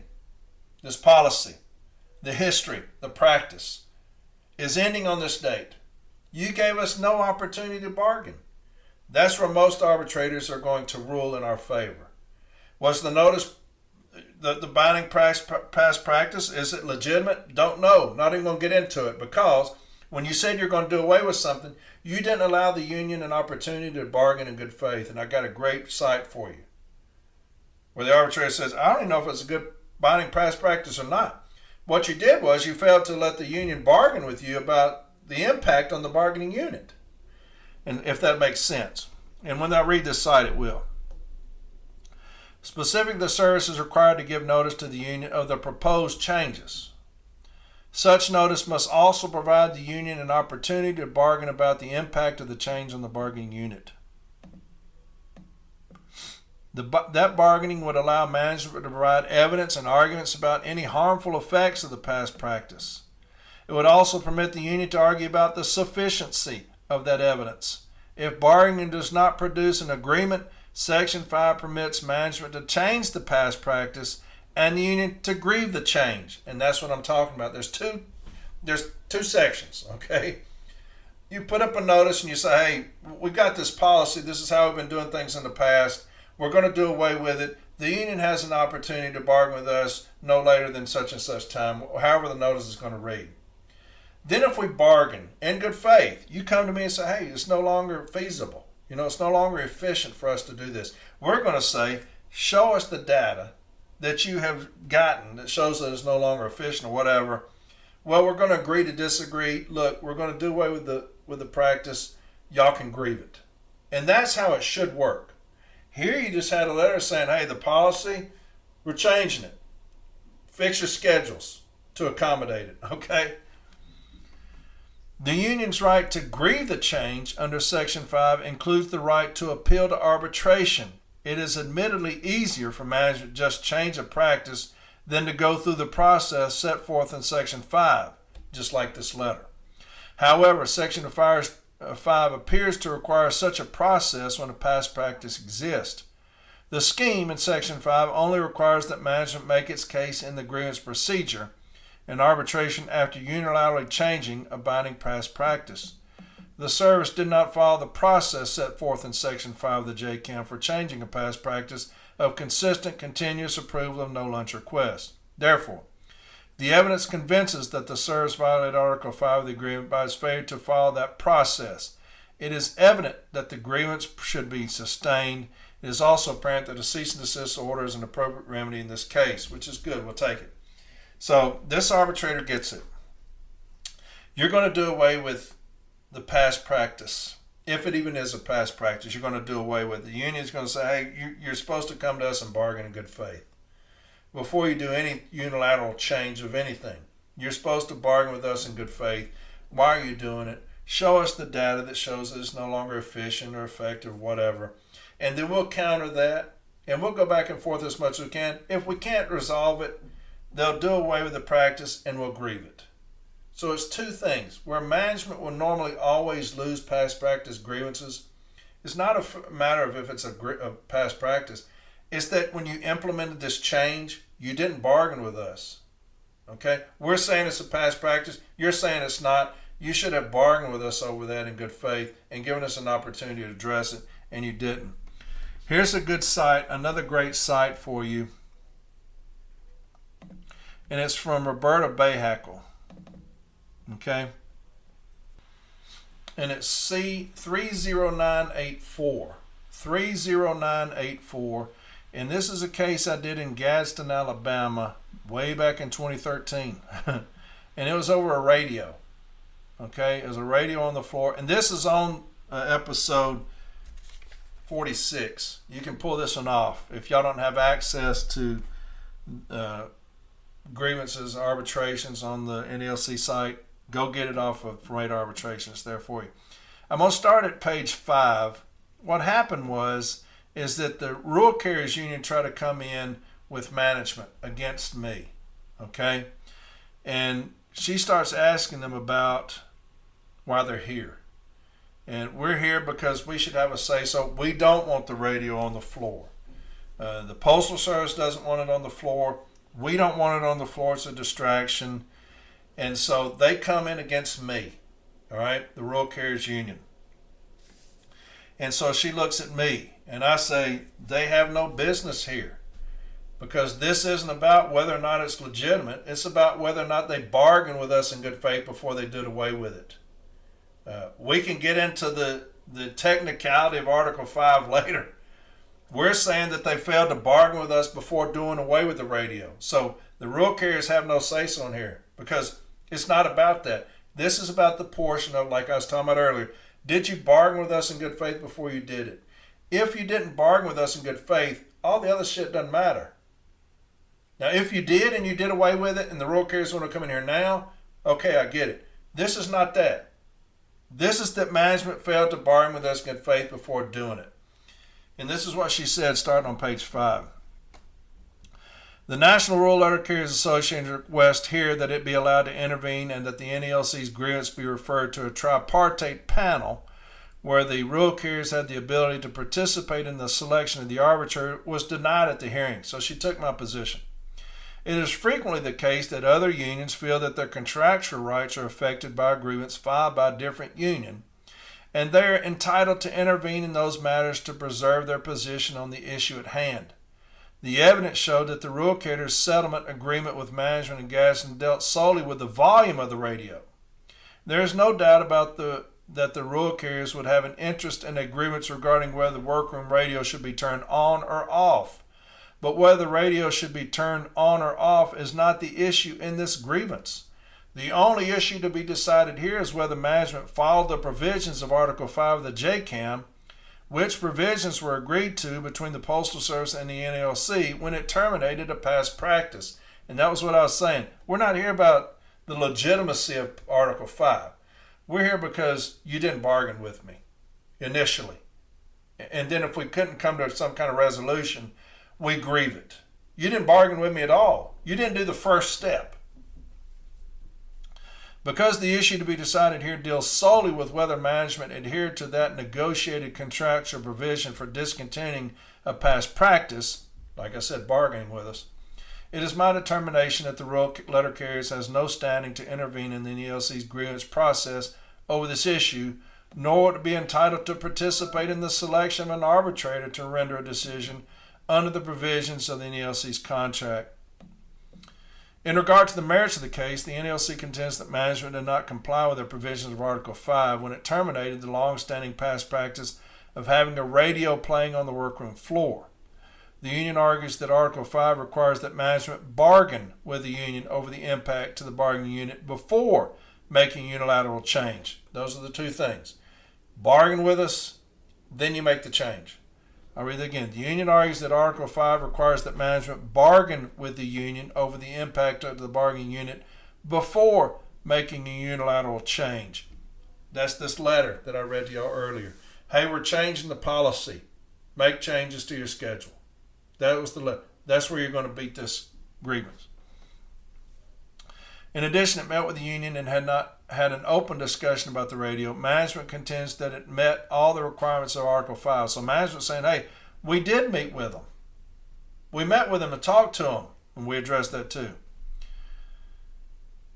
It goes on to talk about the meeting, saying that they went back and forth, and the arbitrator kind of gets them right here. Management, this is on page 8 of 9. Management does not dispute that there was an existing past practice in Gadsden where a radio was played on the workroom floor. There is also no dispute that Section 5 of the JCAM in regard to changing past practices that implement separate conditions of employment sets out the procedure that management was to follow the change to terminate this practice. There was no allegations by the union that management did not give the union proper notice of its intent to terminate the past practice. That notice was properly given and set out the reasons that management felt the change in past practice was needed.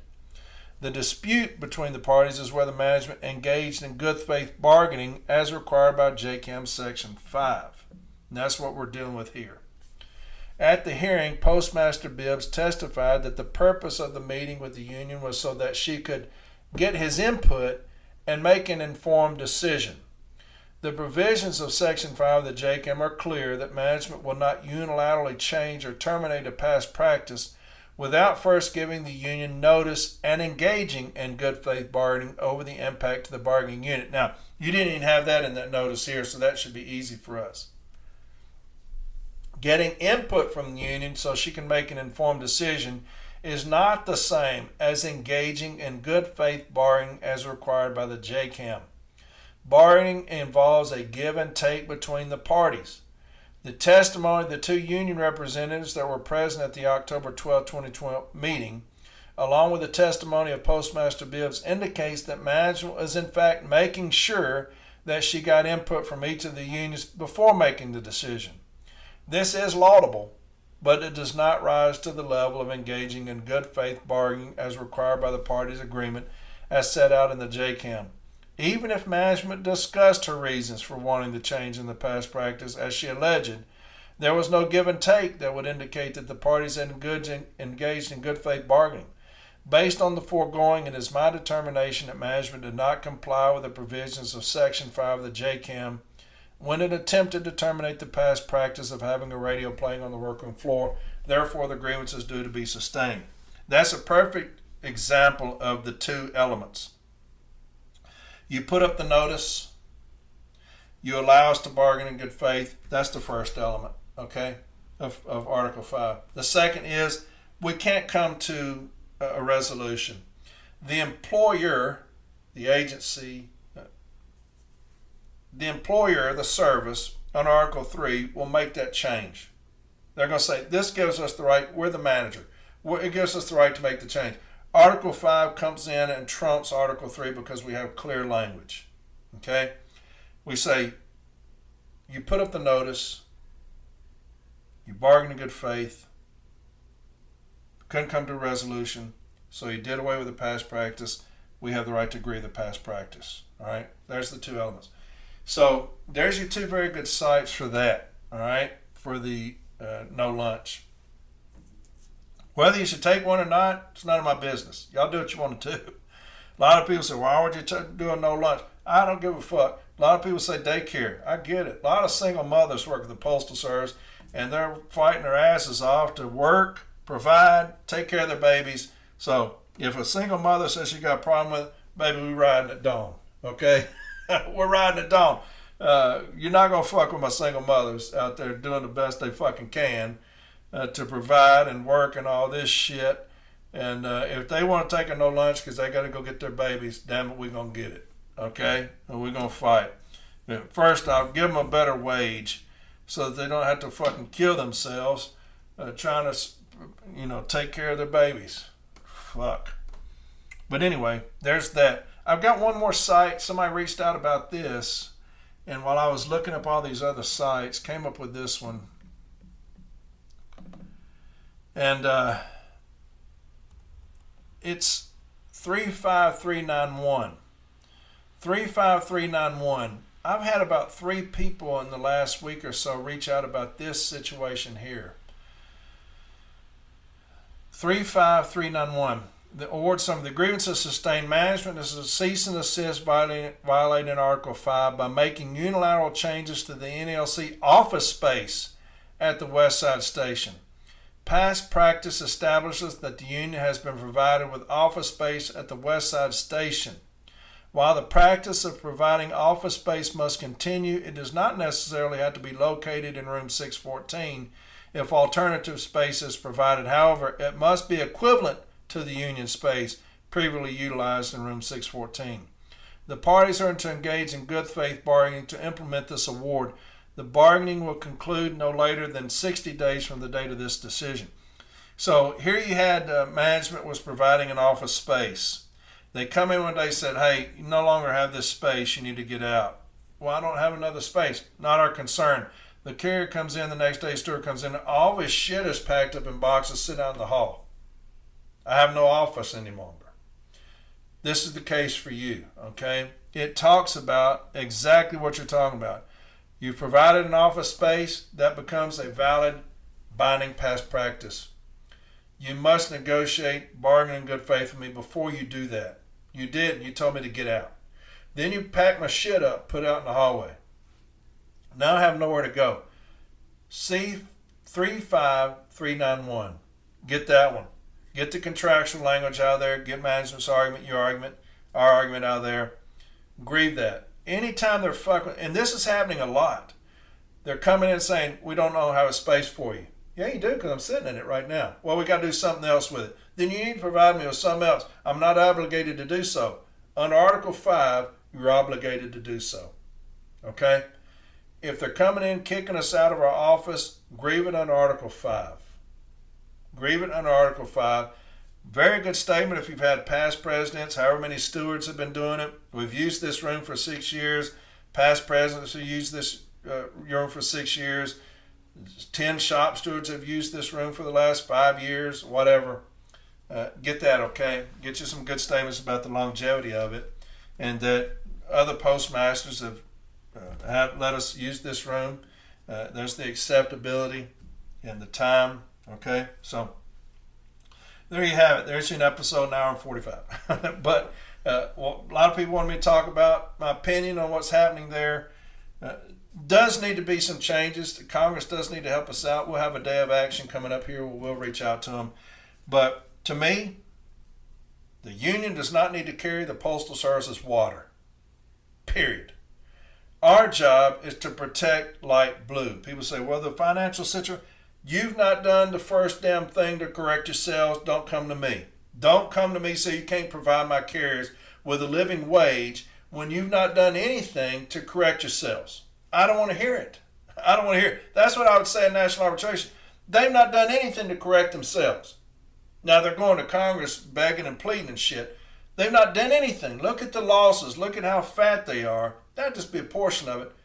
Look at this. And you're going to tell me that my people who are doing the work should be compensated for that work? I've got people flipping burgers, no disrespect, making more than my carriers coming in. That is disrespect. Okay? All right, you got James Henry, the Wolf, coming on, be the next president of the union. And it's a beautiful thing to see. Like I said, the establishment has no answer for James. And it's hysterical, the shit we're hearing. No answer. You got business agents that do not like him, that are coming out talking crazy shit. It's beautiful. I love it. And James just keeps that head down, man, keeps moving forward. Because he's a man of integrity. And I got to give it to him, man. He's a man of integrity. I'd be lashing out at motherfuckers, but he's like, hey, Corey, focus on this, the finish line. We're going to focus on it. It's too important. It's too important what we're going to do when we get in there for us to be diverted based off of foolishness. But I'm going to get mine in anyway. I'm going to get mine in. But it's a beautiful thing to see the disarray out there right now. Renfro probably want to have a slate if he's running. Everybody's running from him. Anybody that's tied to him right now is going to lose. Anybody. We got people running for business agent in regions saying that if Renfro, asked me to run with him, I'd do it. What a foolish position. This dude has done nothing but brutalize the city letter carrier. Matter of fact, he had a business agent. I'll play a clip of this later. He was on something the other day answering questions, and they said, do you think there needs to be a change at the top? No, there doesn't need to be a change at the top. Renfro's the right man for the job. If y'all could hear him talk to Congress, if y'all could hear him talk to these legislators, man, y'all would just be so impressed. This motherfucker has ruined the city letter carrier, and this clown ass is talking about if you could just listen to him. Listen to him speak. I've been listening to this motherfucker speak for 3 fucking years. As a matter of fact, I think he's continuously spoke for 3 years. I don't think he's shut up yet. Every time I see this motherfucker, he's talking. And so for 3 fucking years, I've heard him talk. I don't need to hear him talk. I'm going to be glad when he's gone so I don't have to hear him talk. And so, but yeah, this business agent saying that I don't think there needs to be a change. How can you possibly sit through this shit for 3 years? The shit that's gone on to light blue for 3 years and say there doesn't need to be a change? Because a motherfucker can talk? That's outraging too. I'll play that clip for y'all later. Y'all won't believe it. But anyway, it's a beautiful day. It's a beautiful day. I'm excited, man. I'm excited about taking over this motherfucker and get to trouncing some shit. Get to trouncing. That's a word. But the Wolf, James Henry, is going to be on. He wants to talk to y'all a little bit. I'll put those episodes out, okay? The Undertime episodes, we did those a while back. But since it's come back around, I'll just put it back up, okay? Because I won't have time to do an episode tomorrow or Thursday, but I'll just put those up if I can. I'll have to get Cole probably. He's taking care of that baby, but I have to get Cole to help me. But I'll do an episode from Puerto Rico. Probably won't be too long, but I got a lot of discipline people sent me, so I'll go over that with you, okay? Most places where we go, when shop stewards come up to me and say, hey, Corey, just started as a shop steward. Thank you so much. The discipline really helps. As long as that's helping somebody, I'm going to do it. I'm going to go over it, okay? So, yeah, we'll do that. I love you, Light Blue. I love you, man. I cannot tell you how excited I am to get in there and take over. I love you. Education, education, and education is coming, all right? That's one thing that the CLC is going to do, is we're going to educate the workroom floor. We're the only ones running on that. The only ones, and that's a travesty. We're going to educate the workroom floor, and we're going to take care of the hostile working environment. That's a promise from me to you. A promise from me to you, all right? I love y'all. I love you, Light Blue. Got an episode for you. I'll put that up tomorrow and Thursday, and then I'll have one from Puerto Rico, okay? I'll talk to y'all later. Stay tuned now. You got the Wolf. He wants to talk to you. I love you. I'll talk to y'all later. Bye. All right. I got the Wolf, James Henry, on with us tonight. James, we've been talking about a lot of stuff today, and we've been everywhere lately. we, we're very tired. We sleep more on a plane than we do in a bed, is what I've been telling Tracy. Is that I Yes. mean we're you wake up at 3 to catch a plane all day long doing it. We'll leave the Union Halls about 11:30 on some occasions. Get back to the room about midnight or a little bit later, and wake up at 3 to go catch a plane and go. So, brother, we've been doing it, but you wanted to come on and talk to the people a little bit. Some serious stuff that has come out. I know that you want to talk about the CCA that killed themselves. I know that John Murphy had put out a status that John had him on his podcast a couple of weeks ago, and the young man was talking about the toxic working environment, and that's something that you have put a priority on, and it breaks Absolutely. my heart. We talk about it all the time, everywhere we go, about the suicide rate amongst city letter carriers. Matter of fact, I think I had an episode a while back dealing with mental health and our suicide rate, and it's something that hits definitely close to home because we're like blue. And so I know you wanted to talk about that a little bit. Just briefly, and wanted to be able to say, first and foremost, my heart goes out to the brother, DCA, and his family. It's always tragic to hear anyone pass, but in particularly when it hits home with one of our own, such as a CCA or career letter carrier. Yeah, Doesn't matter. We're all union brothers and sisters. And if in fact that was the case, which I do not know and don't have any verification as to the circumstances as to which the alleged suicide had occurred, it still is a tragedy in any sense of the word.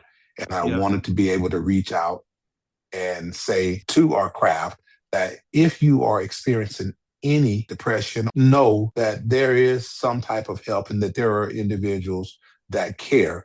And we can do any and everything that we can to make sure that you get some assistance and feel that you're not alone and that despair does not have to overtake you. But again, to that brother and his family, heart goes out to him. We're praying for him. yeah. And just all of us, let's keep each other in mind and love on one another. Yes, and that's the thing is that I tell the carriers I love them all the time. Uh, To think that somebody would reach that point, that the only outcome would be to take my own life. What's going on inside somebody's head like that? EAP is available now. It's 1-800 EAP for you. That's 1-800-327-4968, and reach out to them if you're having any kind of thoughts of harming yourself or anything like that. There's no greater tragedy than somebody that takes their own life, because once your life is over, everybody else that loves you has to deal with that for the rest of their lives. And so Absolutely. that should never be the answer. Now, when you talk about the union, and I know that that was one of the things that John was talking about, what's the union going to do? And you and I had talked long ago about how we're going to address the toxic working environment on the workroom floor. I talk about it everywhere we go. James, we talk about the dogs of war, and that will be a priority day one, is because Absolutely. of this thing right here. This is why we're doing that, is because if you love the city letter carrier, like we say, if you love the city letter carrier, then you're going to do everything humanly possible to protect them. And that is priority one. We always say if there's a list, wages would be first. It always will be. And you talk about that. The toxic working environment would be probably in the top three. And so when you and I sat down and said, how are we going to take control of that? And you came up with the dogs of war. And, we gave it that catchy name because it is catchy, and it's going to be those individuals that are going to go onto these workroom floors and handle management.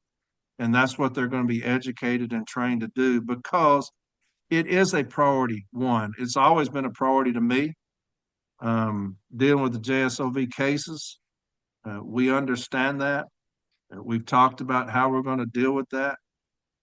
When you talk about the dogs of war, Paul Bolanger and the Director of Safety and Health will head that up. We will Right. definitely have a hand in that. But, there has to be consequences for management's actions, consequences for what they do to us. You have those managers that intentionally come in wanting to harm us. And that's a fact. They intentionally thrive on harming and causing the city letter carriers despair, and we're going to address it. We've said it for a year that that's what we're going to do when we take over. That's not just hyperbole. That's going to happen. And so it's tragic.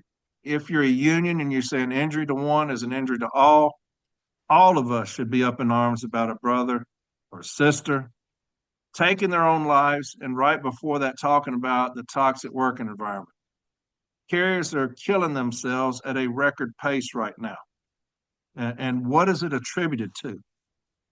Is it attributed to the toxic working environment? That's what I'm going to say, and that's how we're going to treat it. Absolutely, man.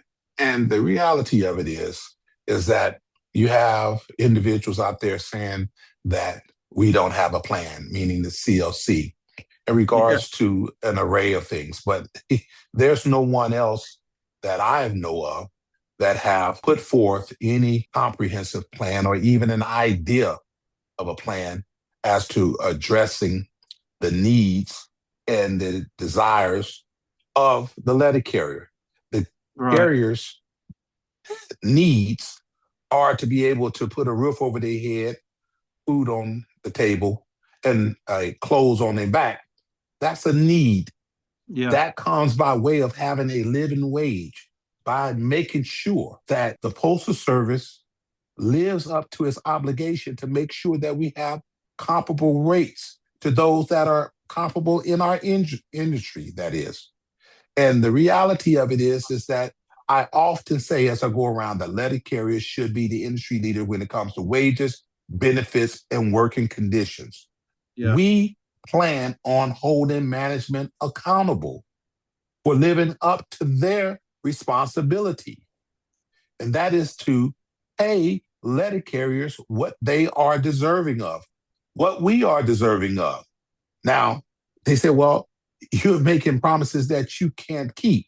Well, as I say, as I go around the country, that it will never, ever, ever, ever be due to lack of trying.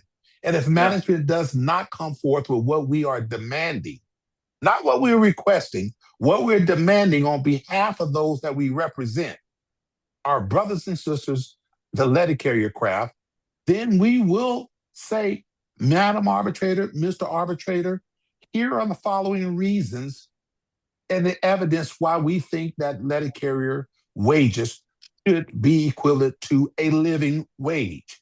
Yeah. It should lead the industry. In addition to that, we would say that you need to make sure that there are regulations, there are enforcements of rules when it comes to management's conduct.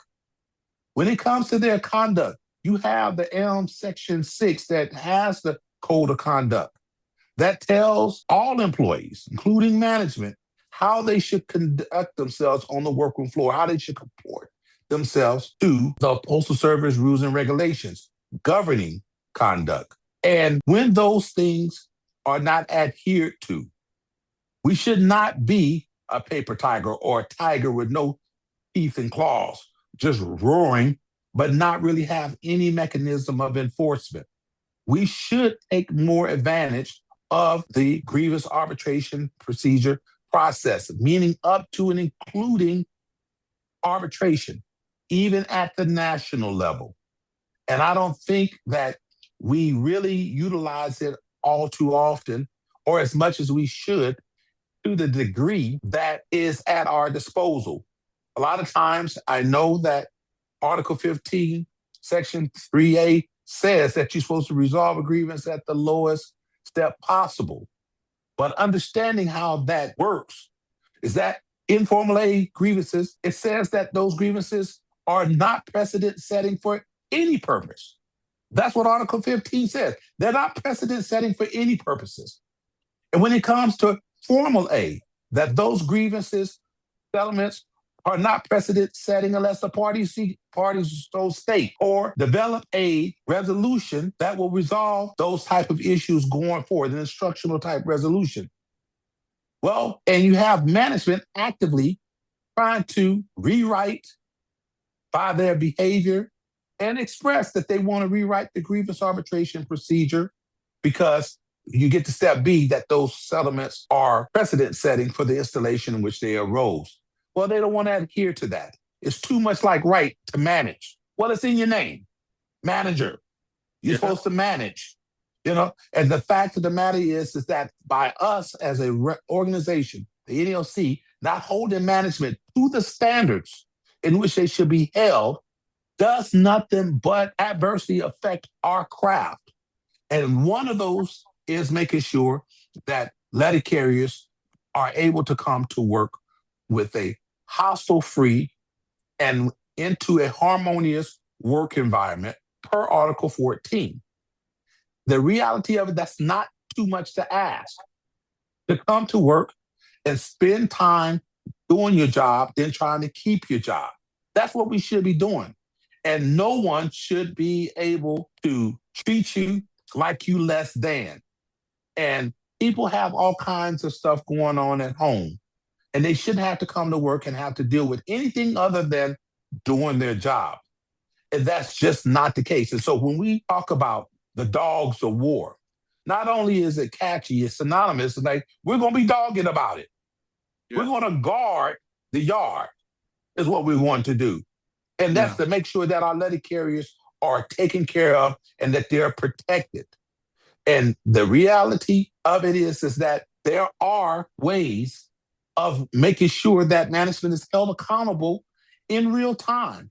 And one of them is that I'm going to tell you, by working in the business agent office, if in conduct grievances, JSOVs, or anything related to hostile work environment or things of that nature that falls under Article 14, a couple of things that we don't do often enough.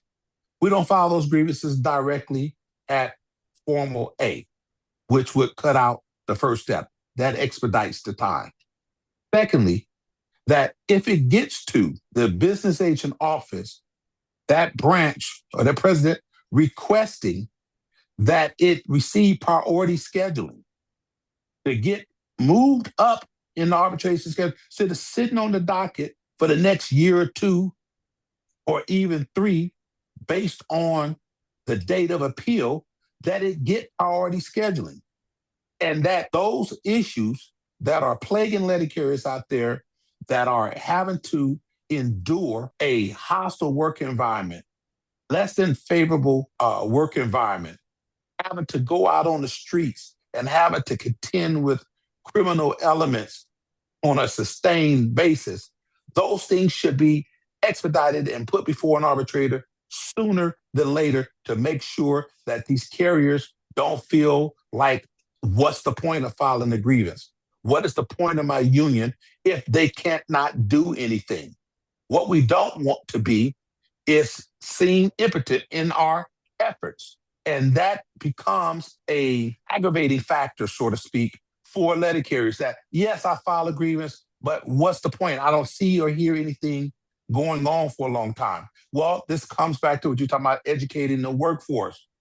That includes our representatives out there. Because I tell you, by being in the business agent office and working there 10 years, very rarely are those cases relating to JSOVs or Article 14s asked by the party, the union, to be moved up and given expedited scheduling per the contract.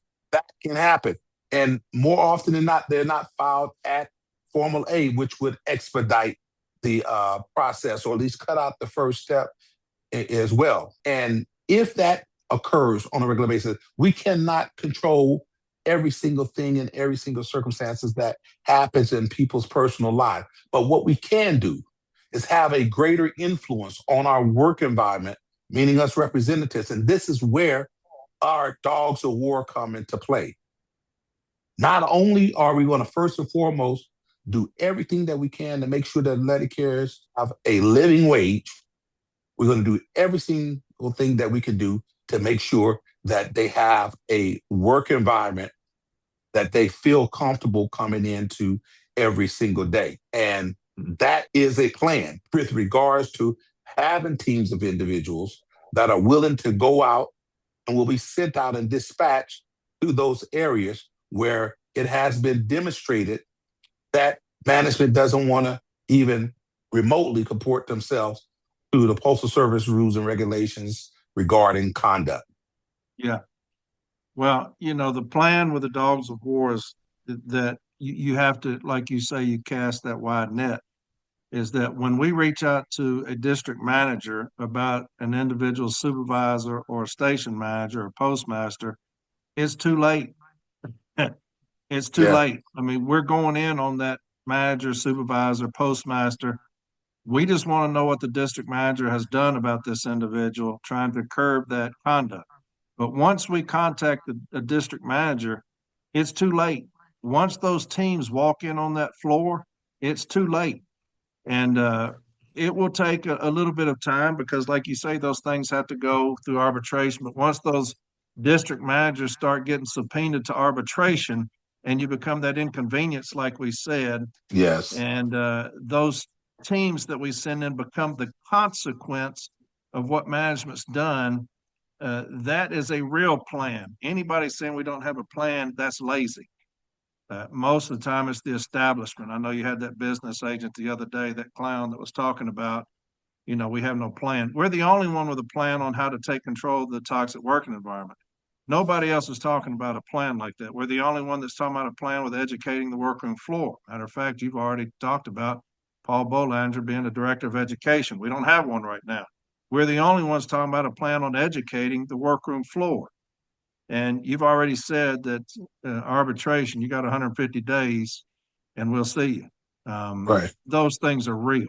We're being the industry leaders in wages, benefits, and working conditions. Now, anybody that's on these business agents run around talking about there's no plan, they're lazy.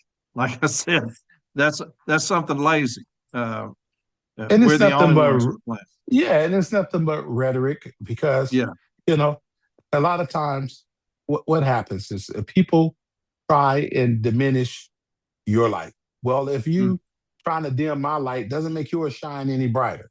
You a 10-watt bulb, you just a 10-watt bulb.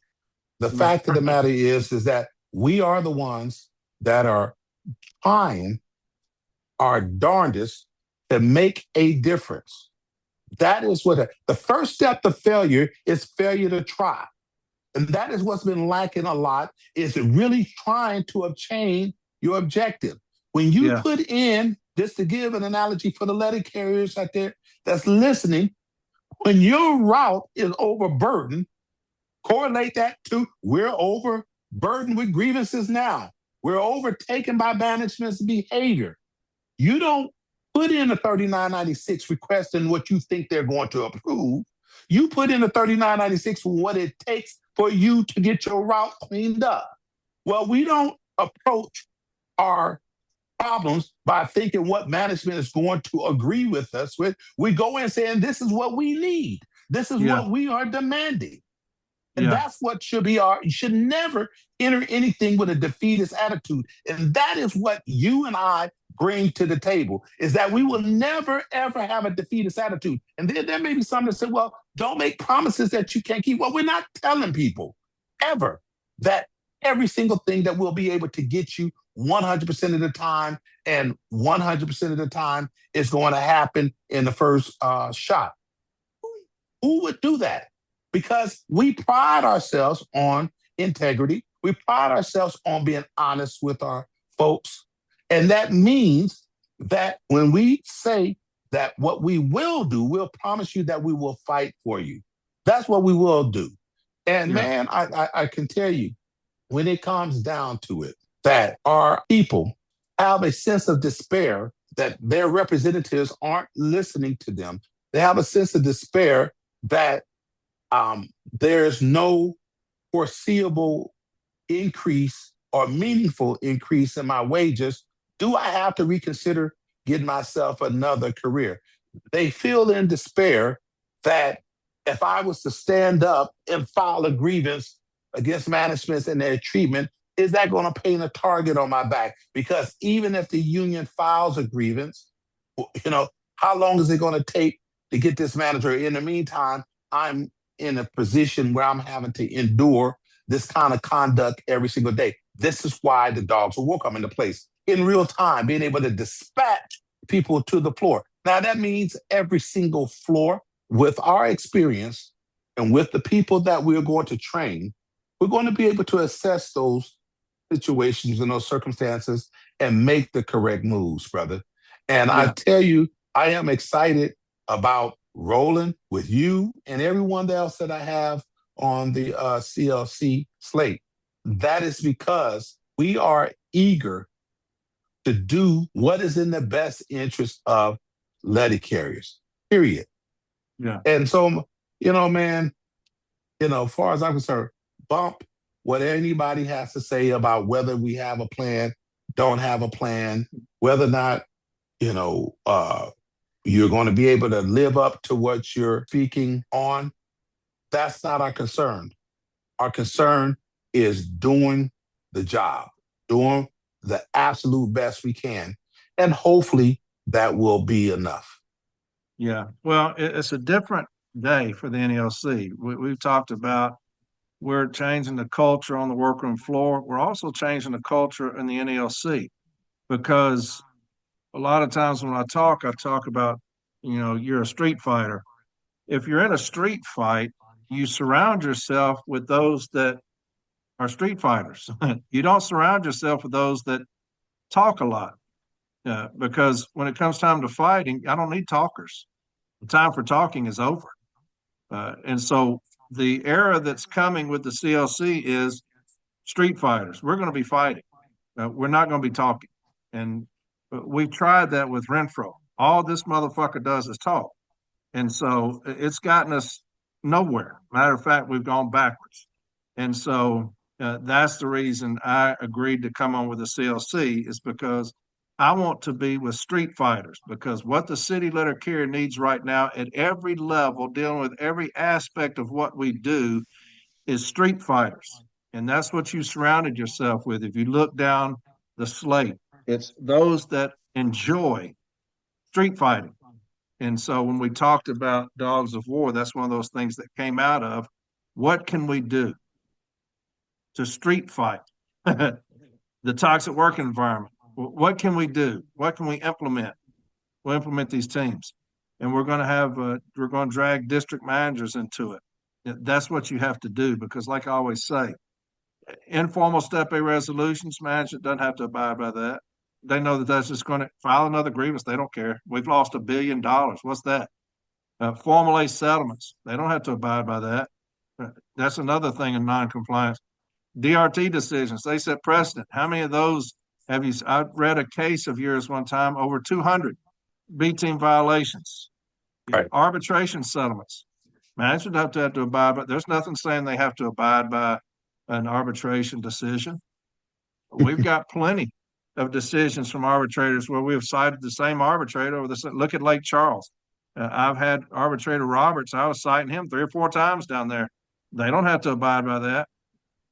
You've got to understand the inconvenience that the NLC can bring to the table, and that's dragging district managers into it. They don't want to be inconvenienced. No. They don't want to have to go to arbitration because some fool doesn't know how to treat city letter carriers, but that's what's going to happen. That's how you do it. When you talk about, casting and that that wide is net. absolutely right. That's absolutely, you got to drag the net, man. Make them understand that, you can do it the easy way or the hard way.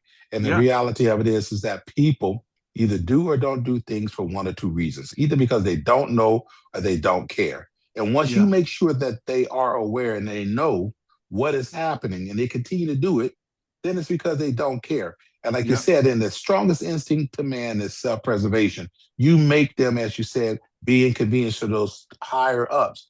Make the ones that's responsible for holding the other ones accountable be responsible. Hold them accountable for that. And so Yes. it is something that we are going to place much emphasis on. Right. That in trying to recover the ground that we've lost over a sustained period of time of a wage increase, because currently right now what is going out is outpacing what is coming in terms expenses over income, and that is just reality. You can talk about it from here to the moon and back. It really doesn't matter at this point how the milk got spilled. What it means is that it has to get cleaned up.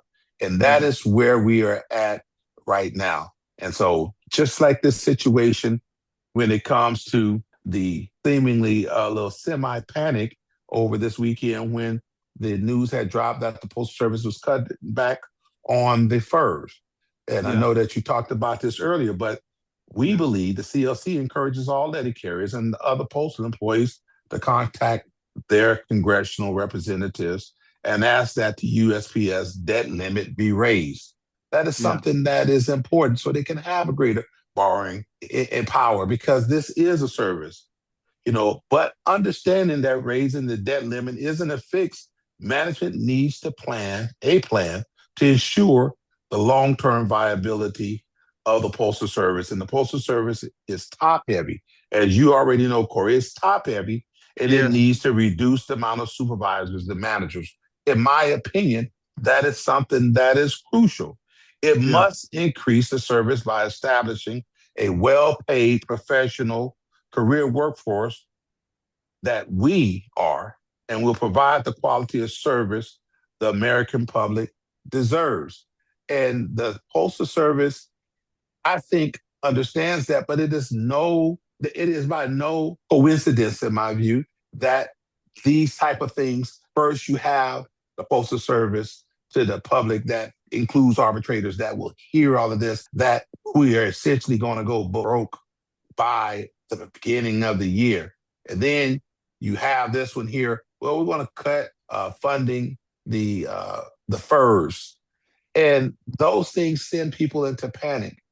And the reality comes down to this is why we need to have fighters. This is why you have to get good information out there. This is why it's important that the service that you've been providing the letter carriers for some years now about properly educating the workforce will minimize that mini panic that we had experienced a few days ago with regards to this. Because when you provide credible information, then people tend to trust you. And this is what our representatives at the top, our union, you have to be able to have trust in the NELC.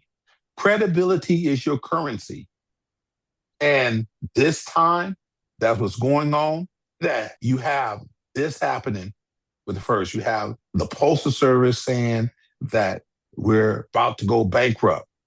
And we've had 2 updates, contractual updates as it relates to collective bargaining negotiations. And not one of those updates included any information related to wages concerning the letter carriers. I just think that is totally inconsistent with what we are expecting as a craft at this particular point in time.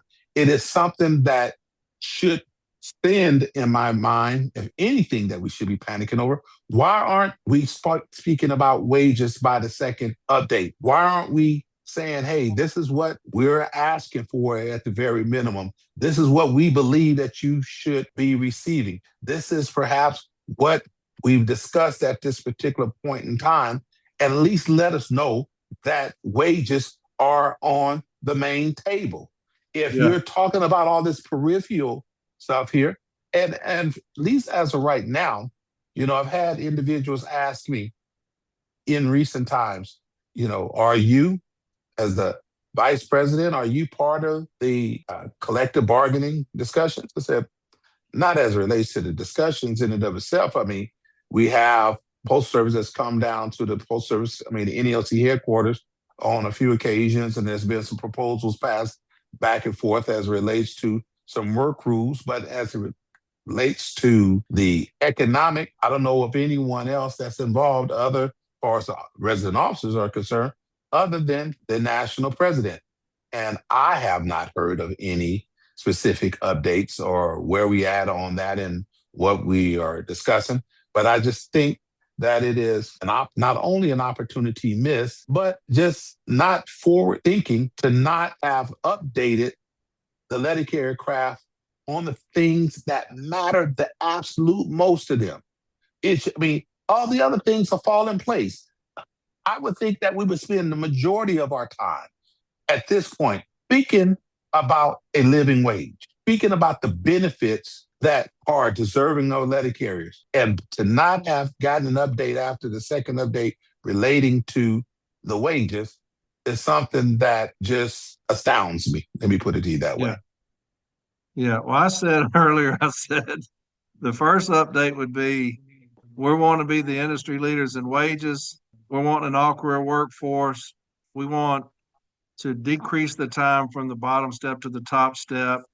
And my second one would be, we're going to arbitration. So that's, and we want full colas. Yeah, want full cola. Yeah, that should have been taken care of in 5 minutes. Every other craft has full colas. Man. How are we not even got that? That makes no sense.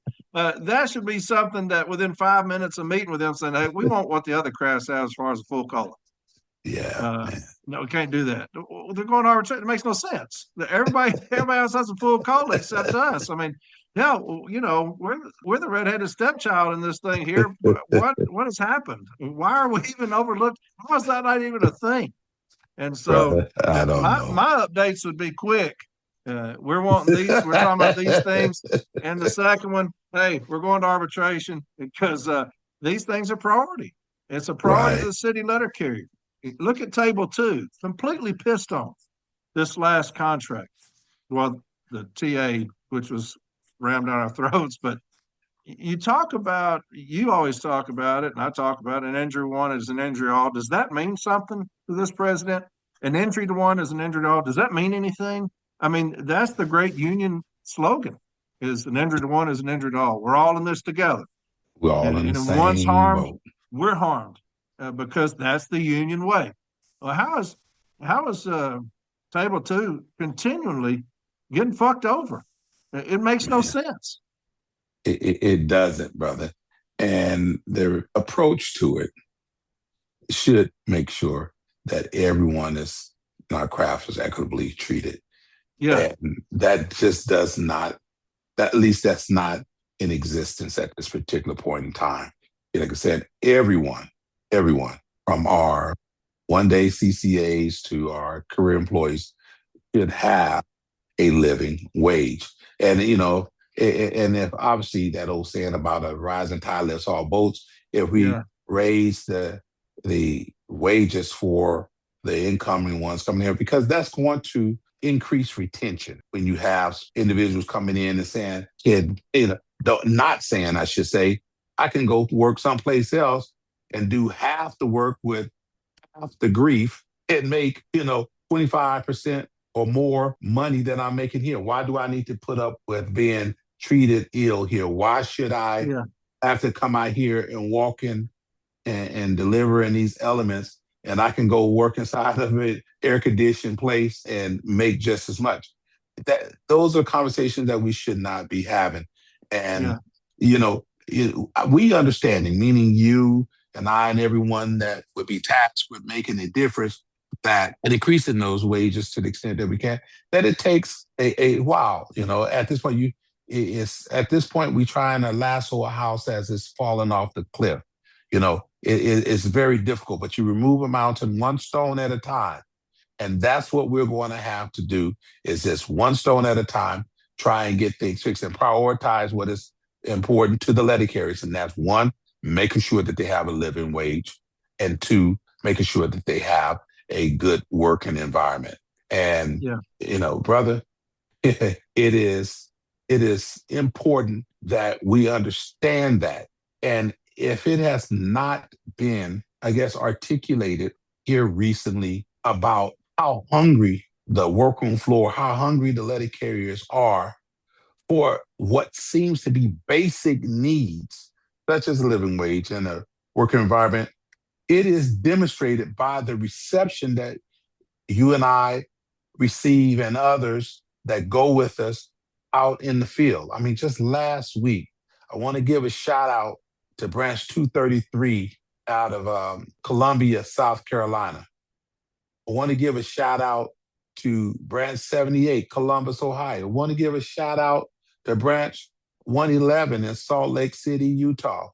There's been nothing but love, and people are often saying more than not that we cannot wait to see your fight. No one seems to make the argument that we are going to hold you to fixing everything and all in one time, but we know that you're going to fight on our behalf, and that's all that we want. And that's the one thing that we can promise them. Yeah. Yeah. You were talking earlier. What is attractive, James, to be a CCA? What is What the is attraction there? When we talk about we can't keep anybody, retaining anybody, right? what's attractive there? You come in, you have no protection, you get no pay, you get treated like shit. You work 6 days a week. Now they have this NERP program, but management's violating the hell out of that. And you can't take that to an arbitrator and sell the shit out of that. You can't, we took nothing to an arbitrator last time. We had all these things that we were excited about him taking to an arbitrator. We'll at least get something. That's what you always say. If I don't get all of it, we'll get some of it and we'll go fight for the rest of it next time. Right. That's how arbitration works. We're going to take 4 or 5 main things. You're not going to come out there with none of them. People are talking about, well, they could, the scare tech, they could take our cola. Well, all the other crafts got 100% cola. You think they're just going to take ours away from us? Well, all these other crafts, they got 100% colas. But you know what? Since y'all went to arbitration, since y'all came to arbitration and inconvenienced me in arbitration, I'm just going to take your cola away. Right. All these scare tactics are so fucking stupid. But look at the CCA craft. It's antiquated, first off. We don't need it any longer. But you're going to sell them on, hey, look, come in with us. Now, look, we can't protect you. They can just let you go for no reason at all within 90 days. You're gone. They don't even have to have a reason.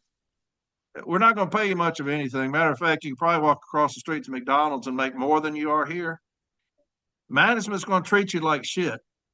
They're going to treat you like hell. There's nothing we can do for you because if you file agreements, they'll fire you, within 90 days. If you say anything that you're being disparaged or something's going on, they'll just let you go. So for 90 days, you got to be treated like absolute hell. That's not a very good selling point. And so that should have been something that we took to arbitration and addressed. And we didn't. I've always said this, James, as light blue, me. I've been doing it for 34 years. All I want my union to do is fight for me. Just fight. If you lose, so be it. Man, we'll celebrate you fighting. That's just the city letter carrier way. That's how we are. Hell, we didn't fight. And that's what's going to be his undoing. Renfro's undoing is that he didn't fight. He put management's cares in front of the city letter carriers. He put their concerns above the city letter carriers. He's still doing it, talking this shit about they're broke while we're talking about contract negotiations. We got to worry, they're broke. He did that shit last time. And so I'm sick of hearing that shit. But you look at the CCA craft, man, how we can't go to an arbitrator and say, look at what's being done to them. We need an awkward workforce. And this is why. But hell, what's the selling point to a CCA? If you had a friend and he's like, hey, is the post office hiring? Yeah, they're hiring, man. Oh, great. Should I be a carrier? Come on and be a CCA. Can't protect you. You're not going to be paid much. You're going to be bullied and harassed. You can't come to me about anything because they'll fire you and you're going to work your ass off. Oh, well, shit, what's the benefit of that? Well, in 30 years, you'll have a decent retirement. Well, shit. Yeah, let me come on then. And just think, when we came on and you had PTFs, they've brought them back at some degree, but by and large, when you got hired, Back in the day, you got hired in as a PTF. It was understood that you were a career employee, and therefore came a greater sense of security and benefits that you understood. Now you're told that you have a career path, a path to career. And people, is that some googly gop? Yeah. What does that mean? I have a path where anything I do will be a path, a career, whether it's here or someplace else. Yeah. But it's those kind of things that you're spending, meaning the Postal Service, all this untold amounts of money on training over and over and over and over again because you can't retain the individuals that you've hired. And so where you're trying to save on the money with the career, you're letting it out because you got a hole in your boat. You got a leak in your ceiling because you can't retain the CCAs to the degree that you need to retain them. And so you keep spending the money on the front end or the back end, one way or the other. But I tell you, brother, is that it is an honor to be rolling with you and being able to go around this country. And we've been from Hawaii to Puerto Rico to Midwest, South, Northeast, and West Coast, anywhere and everywhere in between. And we still have places to go. And we have more requests to come visit and speak to the people, our craft, our brothers and sisters, then we have days in the year to accommodate, literally. And we're trying our absolute best. We're squeezing in, shoehorning dates in back to back, hoping that we don't get a delay and or anything in our plans so we can make it. Because, we unfortunately, and we certainly apologize to Hazelwood and out to San Francisco branch 214. We had to cancel because my leave request was denied and wasn't been able to get out there in time, and hopefully we can make it up to them. And so we're trying to get to the places that we can get to, and we'll continue to make every hearty effort that we can to, do our job at NLC earlier in the day and then try and shoot over in the evening on a later plane to get to where we need to or on those weekends. And I looked at our calendar. I don't think there is a weekend between here and the end of August that is not consumed with a scheduled date to come out. But I would rather be in that position than not. As exhausting as it is, you say we sleep more on the plane than we do in our hotel room, and it's not uncommon to get back to the hotel room 11:30, 12 o'clock and back on the plane at 4 something in the morning or 5 o'clock in the morning to get back to work or to get to where we need to get to. And I do believe, though, that, brother, this is not in vain. No. Because the sacrifice, and you've heard me say this here, the hallmark of anybody that truly cares about what they are claiming to love is their capacity and willingness to sacrifice. And both you and I have been sacrificing of our own time and dime and others on the CLC slate and making sure that we get our message out to the letter carriers, that so anyone that says we don't have a plan, just follow the dots and go to the places that we're going to and ask those individuals in that room and whether or not they felt that we had a plan. Ask them, do they feel, or whether or not they believe that we are sincere. Ask them if we're making them empty promises. None of that is true, is what they would tell you. They would say, these brothers, these sisters that come out here are telling us what it is that they plan to do and how they're going to do it, and they relate to us. And so I'm proud to be an NLC member. I'm proud for every brother and sister that is running with us on this CLC slate. And we're just, we're in the last mile of the way. And let's make this happen, my brother. Yeah. Well, this slate is not for the faint of heart. It's It is not. not. If It you're is on it, not.